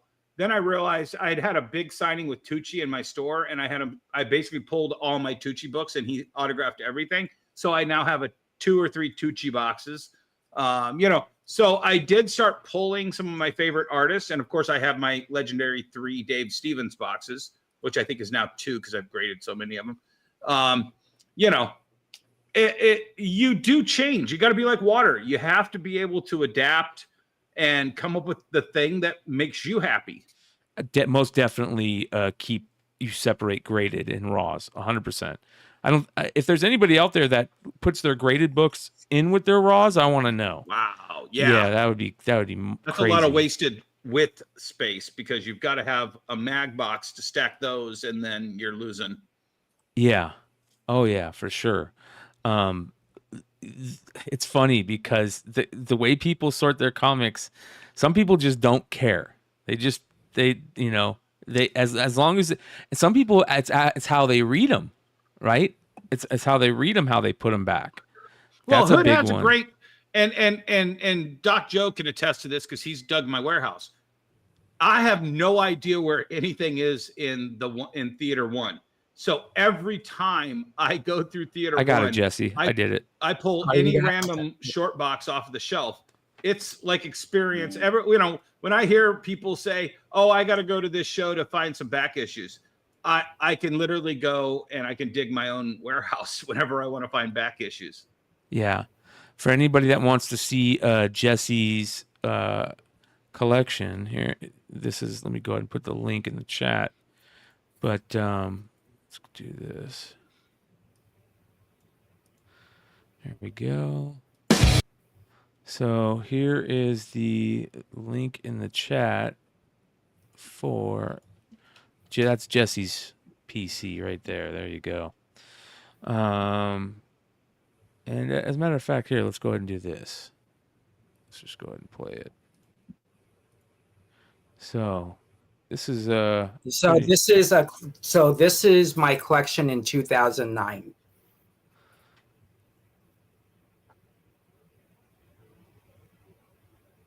Not look at that, all unbagged and unboarded too. Savage. Yep.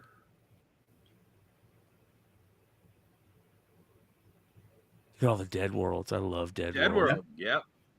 Shout out to Gary Reed. Yep.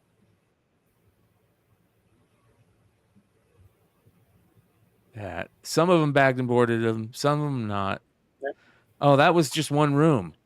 That's just one room. So this is how bad I was as a collector. Are you getting flashbacks, Brian? This is literally, guys, what Brian's house looks like. It's box after box in the living room, box after box in the hallway. Not anymore. You're getting good. Yeah. You're getting organized. Yeah. I had to pull a bunch of shit out of storage units, man. Yeah. Look at that. Insane in the membrane. I was buying at this point. I was probably buying 300 to 500 books a week. You need a movie theater, Jesse. Yeah. All the Batmobiles. Yeah. Jesus. That's crazy, man.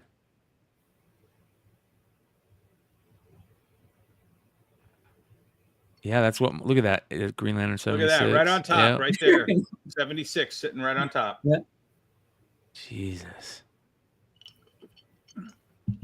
Yeah. Yeah. Yeah. So there's this obsession that you have that you're buying so much stuff that you can't put it in order. You don't have time to put it in order. You don't have time to bag and board it.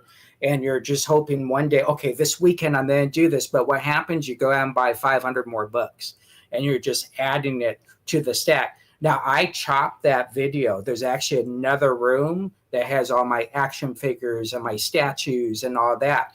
I think what about the collection now? Is it more or less? That's what Manny was asking. I would say it's better.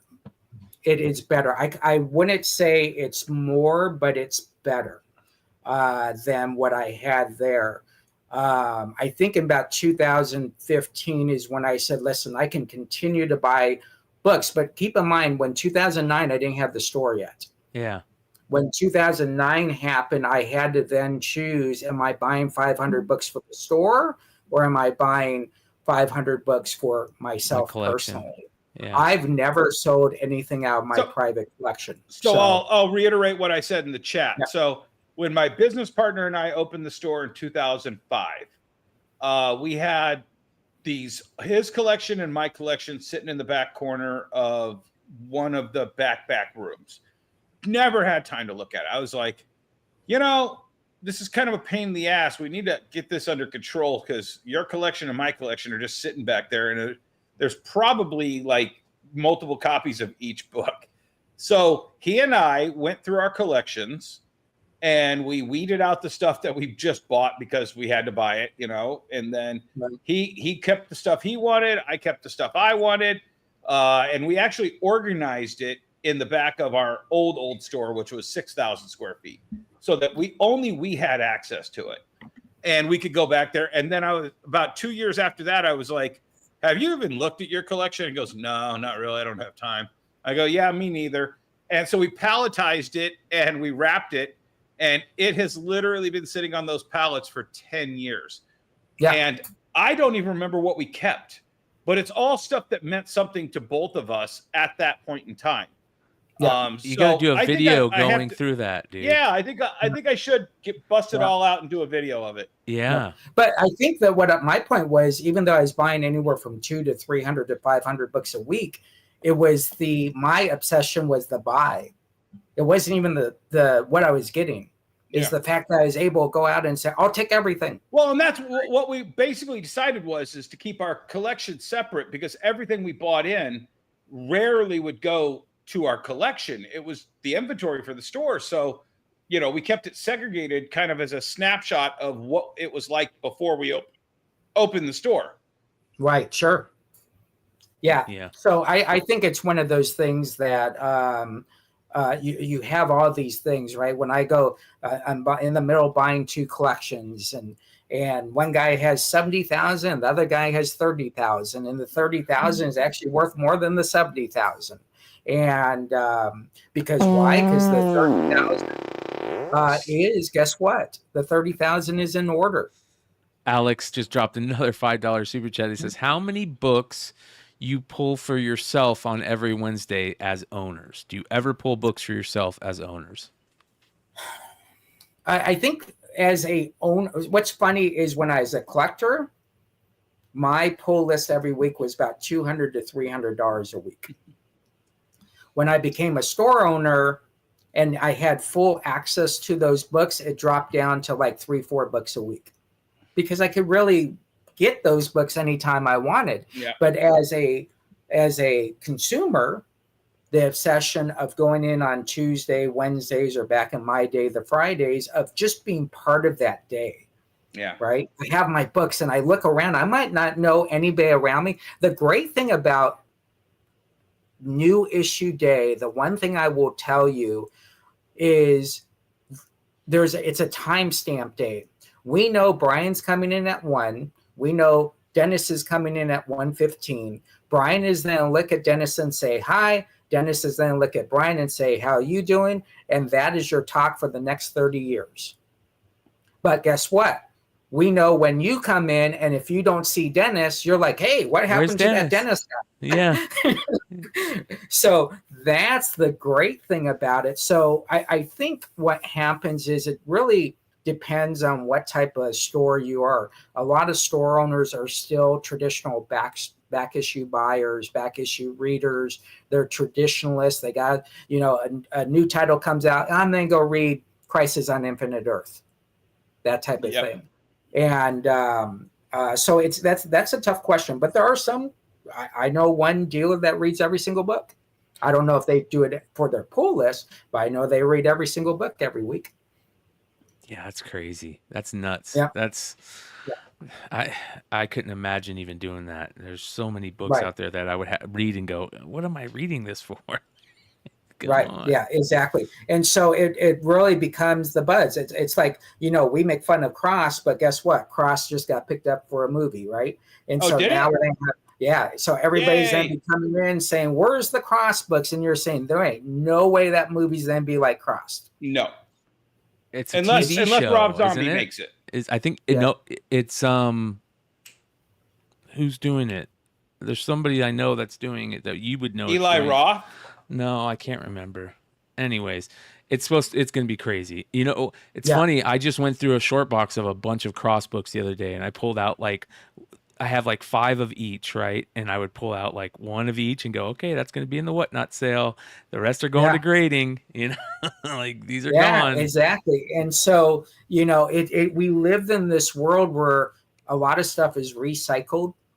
And if you understand the recycling of the world of the comic book world, then it's great. It's like right now, I don't know where it is, but I have this great comic. I think it's Phoenix #1, and it's Phoenix holding Deadpool, and Deadpool is in her hand. And I don't sell it as a Marvel book. I don't sell it as a Phoenix book. I sell it as a Crisis on Infinite Earth #7 cover. So, Brian, I sent you in Facebook, I sent you a meme that I made 15 years ago, and it still holds true today. So if you could put that up on the big screen, and I'll tell you what my opinion is like. So owning a comic book store, and I think this has gotten shared a lot by our comic book brothers and sisters, less our sisters. So what my kids think I do is I'm the comic book guy talking to Stan Lee. What my friends think I do, they think I'm Kevin Smith and the podcast there. What my parents think I do, it's Big Bang Theory. What hot chicks think I do, they think I dress up as Spider-Man and run around.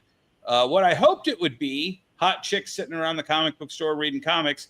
What it actually feels like owning a comic book store, Burgess Meredith with the broken glasses. You have all of the comic books in the world to read, and you literally have no time to read any of them. Yeah, it is crazy. Yeah. So I will tell you the story. I loved Mark Miller's Old Man Wolverine. Yep. Old Man Logan. I thought it was the greatest. And there was a giant 6-month, 7-month, 8-month delay in getting it. And the week that giant size Old Man Logan came out, I grabbed that book. It came in Wednesday morning. I put a copy of it on the table. I sat down. All right, let's do this. I had a coffee. I'm sitting there. Phone rings. Dennis, customer for you. 2 pages in. Leave it down. Put a bookmark in it. I went the entire Wednesday. I didn't even make it halfway through that book. Yeah. And it made me cry like Burgess Meredith. All I'd wanted to do for that 6-month wait was read that fucking book that took forever. And I had to stay after the store closed to just sit there in quiet and read. So you're telling me the whole day you didn't go to the bathroom? Yeah, I could. I'm not going to take a comic book and read it in the toilet. Come on. What the hell? Yeah. Oh my gosh. The bathroom. The only comic books that are allowed in the bathroom are Wizards. That's it. Wizards. Yeah, exactly. Wizards, comic review, that type of stuff. But there's a great comic book called Boris the Bear. And one day he decides to run the comic book shop for his buddy. He goes, you know what? I'm going to give you a day off. I'm going to run the comic book store for you. And a guy comes in and pick up his box, and he brings out like 70 books. And he goes, oh, you haven't been here in a while. Yeah, he's on vacation. And so the guy starts sweating because he's like, oh my gosh, this bill is going to be $200. So he gets about halfway through and he goes, where's my ROM 17? And Boris the Bear says, oh, it's not in there. Screw it. I don't want any of these books, and walks out. And that's kind of how the comic book world is, right? A lot of new issue fans think it's a buffet, right? Because they see 60 days out. Oh, I'm going to want this. I'm going to want this. Until we actually build them, right? And then all of a sudden it's a crazy thing. I lost a $200 a week comic book buyer because I received, remember when they did the lenticular covers for Villains Month? Yeah. And this guy, we got a total of 2 or 3 copies of one of the books. And that was, and we had polls for 5 for that book. You know, it was a book he didn't have on his polls, but he demanded that I let him have one of the 3 copies that we got. And I'm like, I can't give it to you, Darren. It's, you know, I trust me, I love you to death, but you know, and he walked out of that store, did not buy any of his books that week. I never saw him again. He went right down to my competitor, started his poll, and, you know, and because if he wasn't going to, if I couldn't get him and I'm like, look, I'm not going to shit on these 3 longtime poll members as well. Sorry. Bye, dude. Yeah, exactly. And the issue of Boris the Bear, I don't know, but I'll message you on Facebook on it. But it's a hilarious issue. Boris the Bear is hilarious anyways. But, you know, you have those collectors that just collect the animal characters, right? And they're really into the animal characters. You know, one of our table, believe it or not, is one of our best-selling tables is characters that don't wear shirts. Conan, Warlord, Commandi. I can't remember everybody on the table, but there's this slew of guys that never wore shirts, right? And you got those people that collect those books. And so it's never ending. It's a never ending quest to see what is out there that makes someone tick, what makes someone open up their wallet to buy that book. You know, you could always say, well, women books sell. Okay, but a bondage, someone who's buying bondage might not buy eBass covers, right? Because he just wants bondage. Dude, I nothing surprises me more than the Dan Parent love for all of his sexy Archie, Betty, and Veronicas. I know. People I know in no way, shape, or form grew up reading Betty and Veronica. Just love his sexy Betty and Veronicas. The one where she's on the diving board, you know, and I look at some of the prices these 9/8s get, and I'm like, what? Okay. Yeah, it's crazy, dude. This is a great example. No one buys this cover because it's a Western. Yeah. Hold on, let me put you in solo. Okay. Yeah. Yep. That is a great bondage cover back in the day in a Western that makes it worth a ton of money, which is crazy to think. Now, obviously, it has the original Ghost Rider in it, but it is crazy the obsession that people have. What's the one with Chuck Connors holding the log? Yeah. That's yeah. You have people that do those. Rifleman. Rifleman, the Action Comic, the Alf cover. Yeah. Right. Yeah. People that buy those error type covers that they didn't really see what was going on till afterwards. Yeah. B Bard B is a great series, folks. I strongly suggested that to you. He's a young kind of adventurous cowboy that kind of gets into non-cowboyish things. So it's just one of those things, folks. So if you're don't think that you're obsessive and that you're the oddball in the comic book industry. You're probably the normal person in the comic book industry. It's kind of like when someone says to me, how can Hawkeye be your favorite character? Right? Vision for me.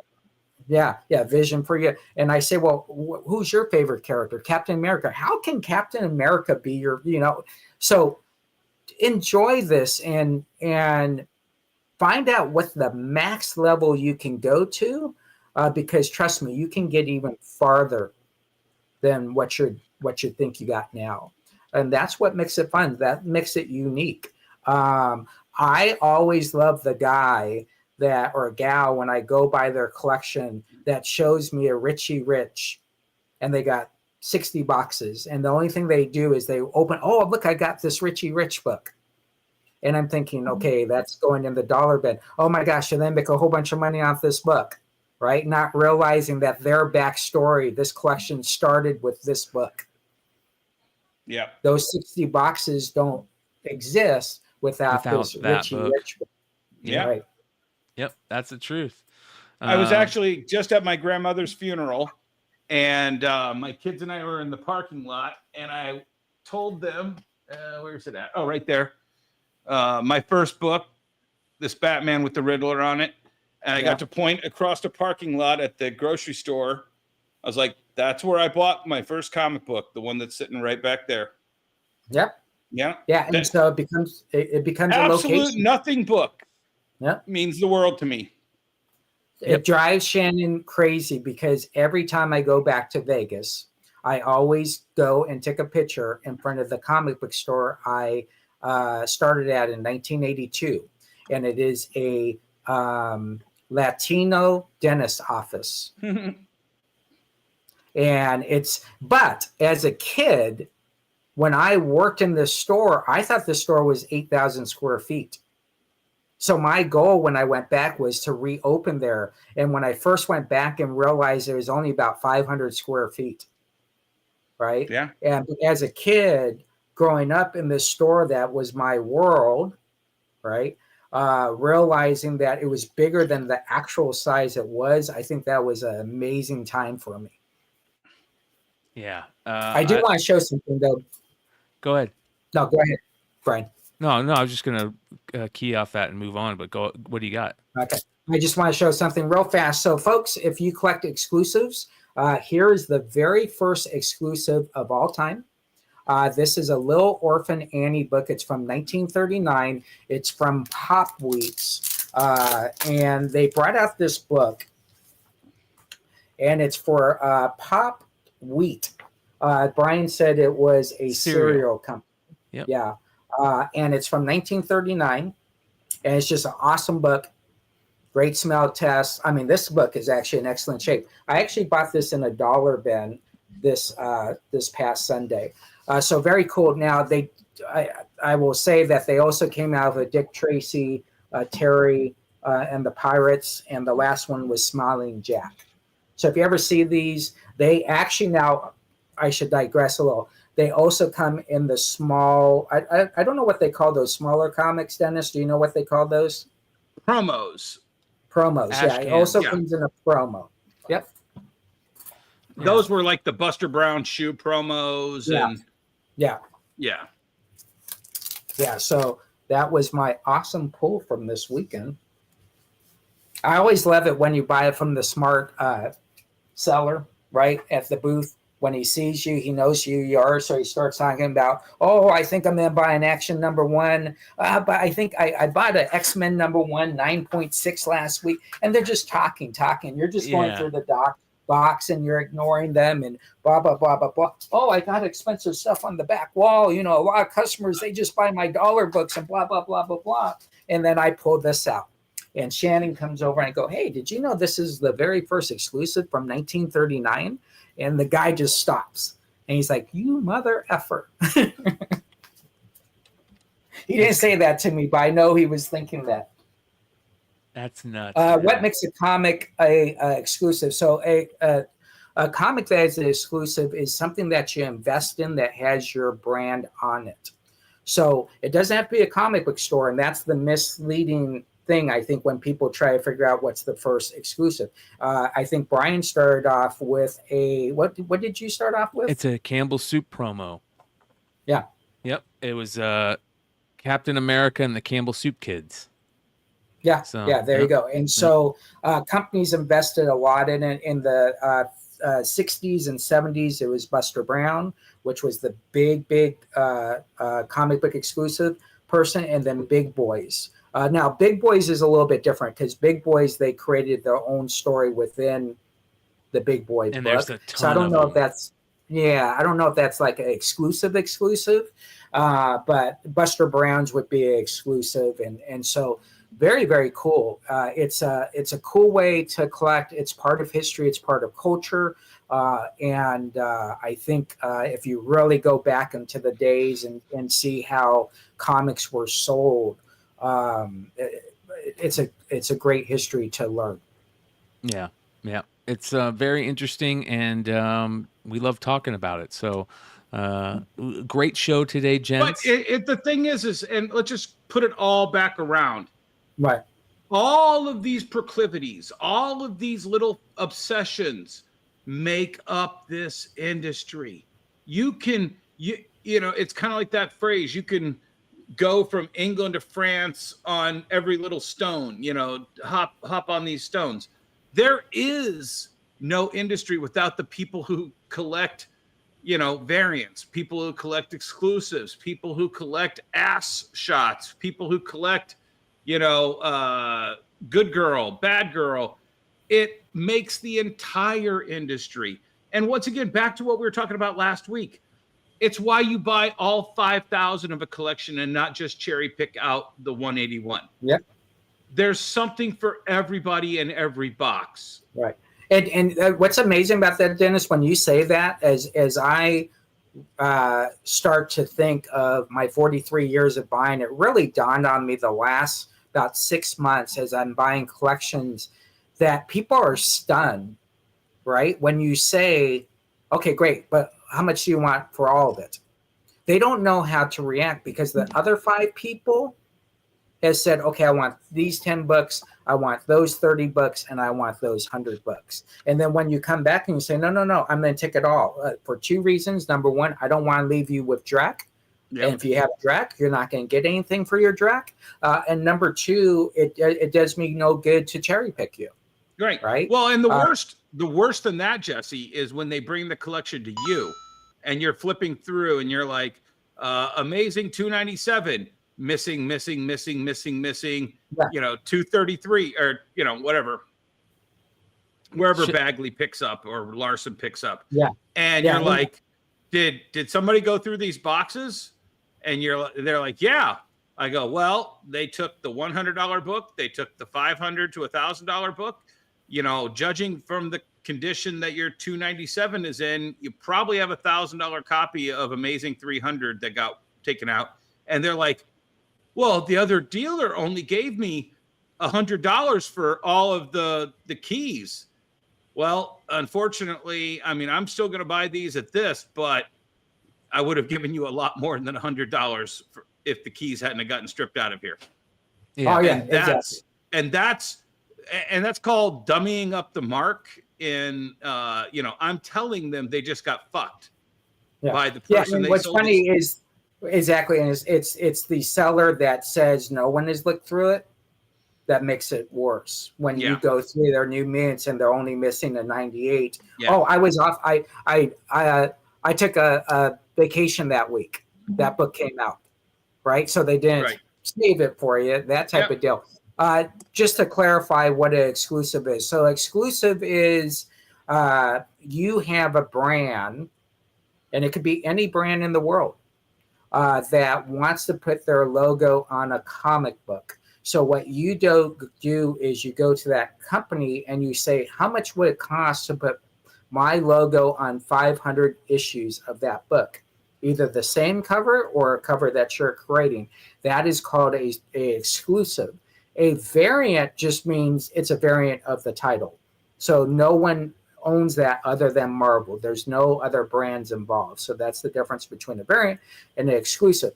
The exclusive game was awesome 15 years ago. It's so watered down now that you no longer have to answer 10 questions to do an exclusive. It's, oh, here's my check. And that's how you qualify to do an exclusive. Back in the day, me and Dennis can tell you, if you did not have a storefront and a sign and a lease, you didn't get an exclusive. That's just how the world worked. So, when we do hear talk about exclusives, keep in mind there's a history there that you have to involve in that. And again,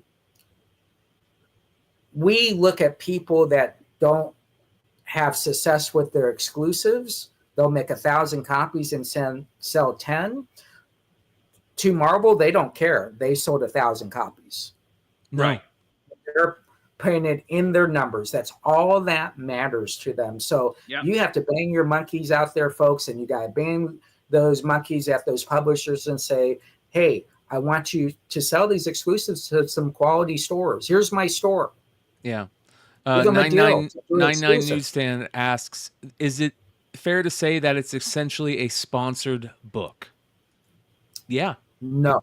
What are you talking about? No, it's not a sponsored book. No. Shout out to Alex for another $5 super chat. From this standpoint, Jesse. Appreciate. There were people, I guarantee you, over the last 85 years since that book came out, that asked for exclusives and never were allowed to give them because publishers would choose who they would allow to be their brand sponsors. Right.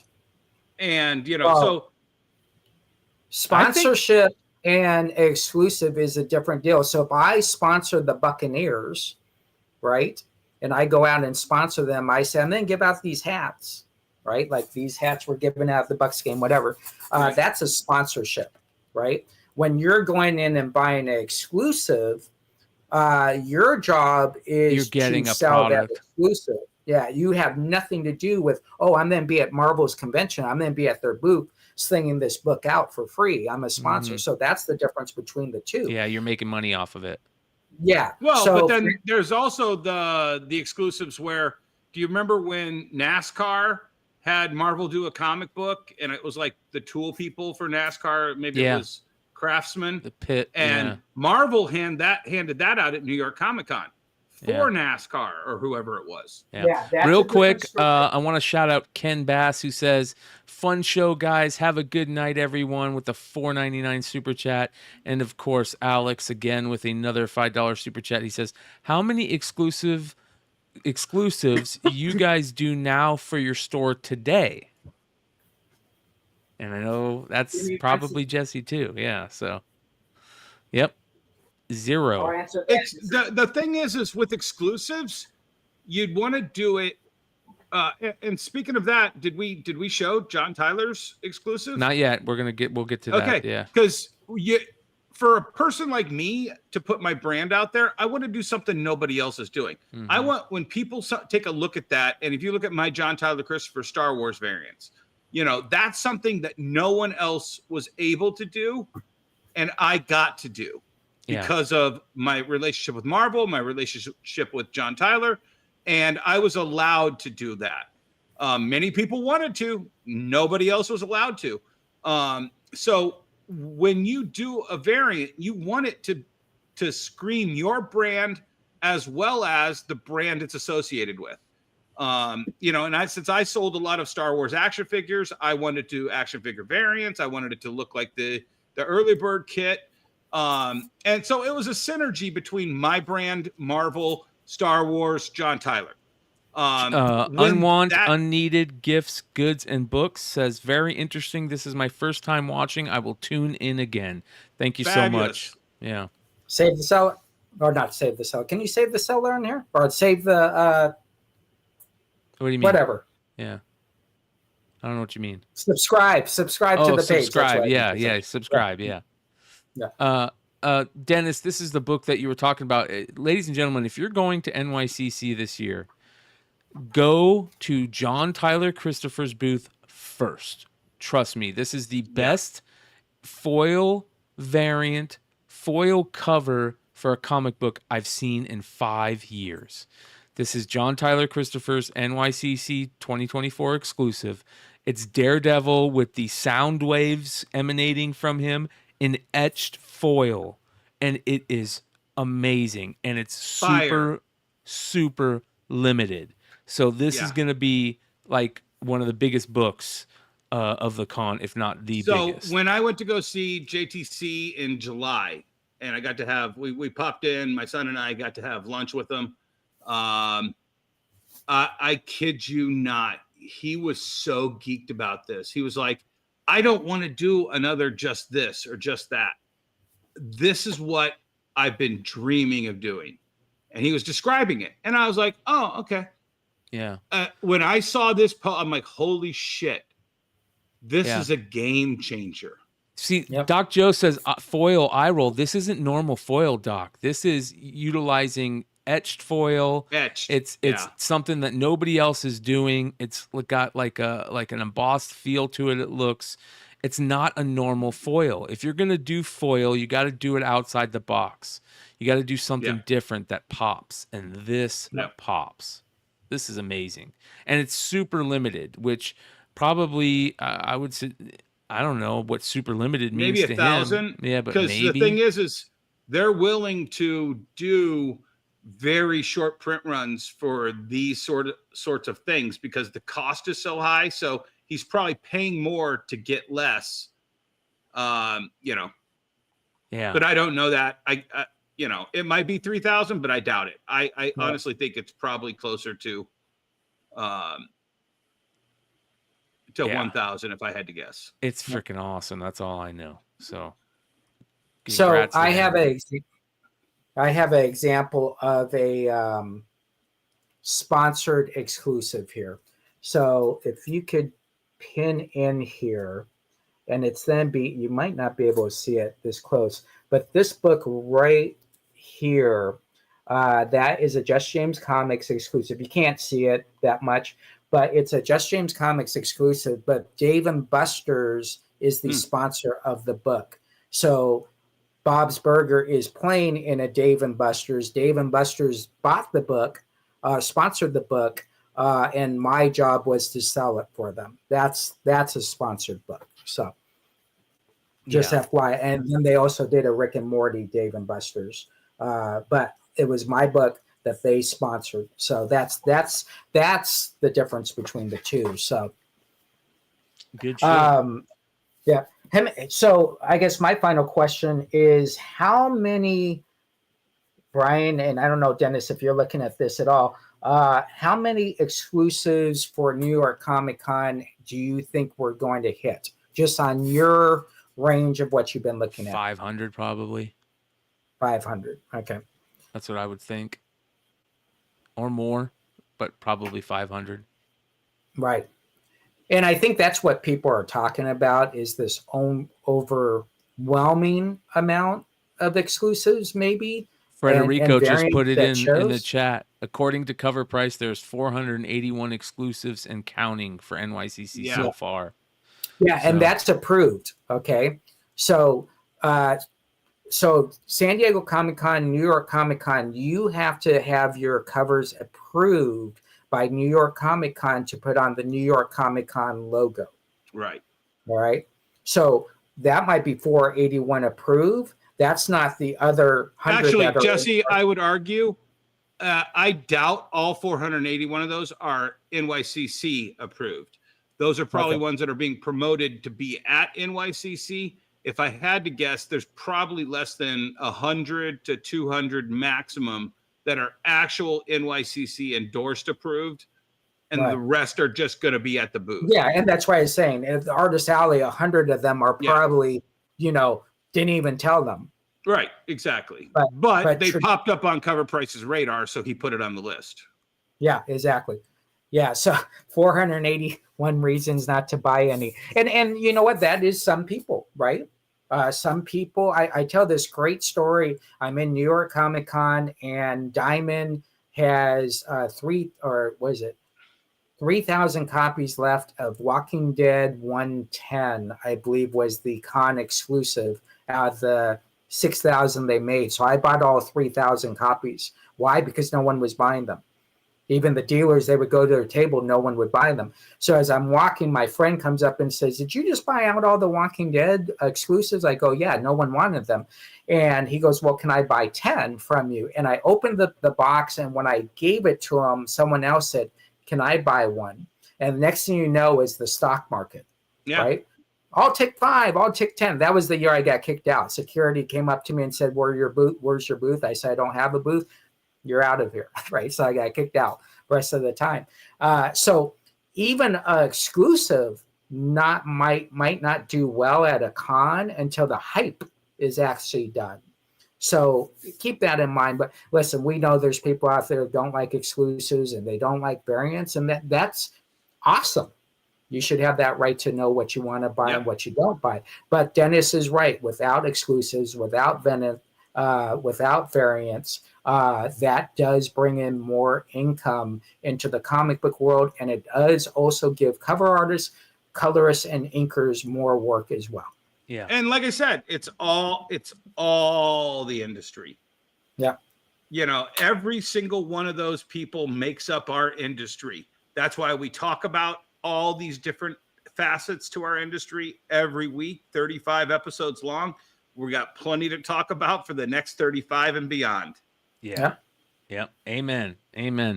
Ladies and gentlemen, 2 hours, 15 minutes. Great episode. Come tune in every Tuesday for the Industry of Comics. We are 35 episodes in, and every episode has been an absolute banger. We've got some good stuff planned coming up. We're going to have the Cover Price guys on at some point, so be on the lookout for those guys. We're going to have the same type of guests that we've had in the past. Great creators, great industry gurus, great people that move the needle in this industry. So I want to thank everybody that watches this, everybody that joins us live. Thank you so much. You guys rule. Hit that like button. If you're not subscribed, hit the subscribe button. Go ahead, Jesse. Yep. And so I will be on eBay Live in 1 hour. It is my 1,745th show. So we're then be slinging 145 items tonight for some great comic book therapy with no genres tonight, anywhere from $1 starts to $20 starts. I've had 217 sellout shows in a row. So if you're not doing anything after the show, come join me on eBay Live, Just James Comics. We will take care of you. Come hang out in the clubhouse. You can talk about everything but hockey. My Dennis, answer to anything hockey, my answer is then be Wayne Gretzky, because that's my extent. So, Dennis, what do you got? You got anything coming up? I'm going to be doing a lot of stuff online here over the next few weeks. I'm doing a huge auction Thursday in Tipton, Michigan. So if you're in the Michigan area, you want to come out and bid against me, you'll lose. But hey, more power to you. And then I'll probably have some pictures of what I've won. And then I'm going to be doing a lot more stuff on our Discord. I'll be sharing those links. I'm going to be hunting for this little shit that stole my $1,200 card. Yeah. Hunting him till the end of the earth. There we go. You guys, tomorrow, come hang out with us for the Wednesday night review. Every Wednesday night here, we'll go over New Comic Book Day. And then Thursday is the first of 3 shows for New York Comic Con at home for me. I will be taking part in the Whatnot New York Comic Con at home, starting off Thursday at 8 p.m. Eastern.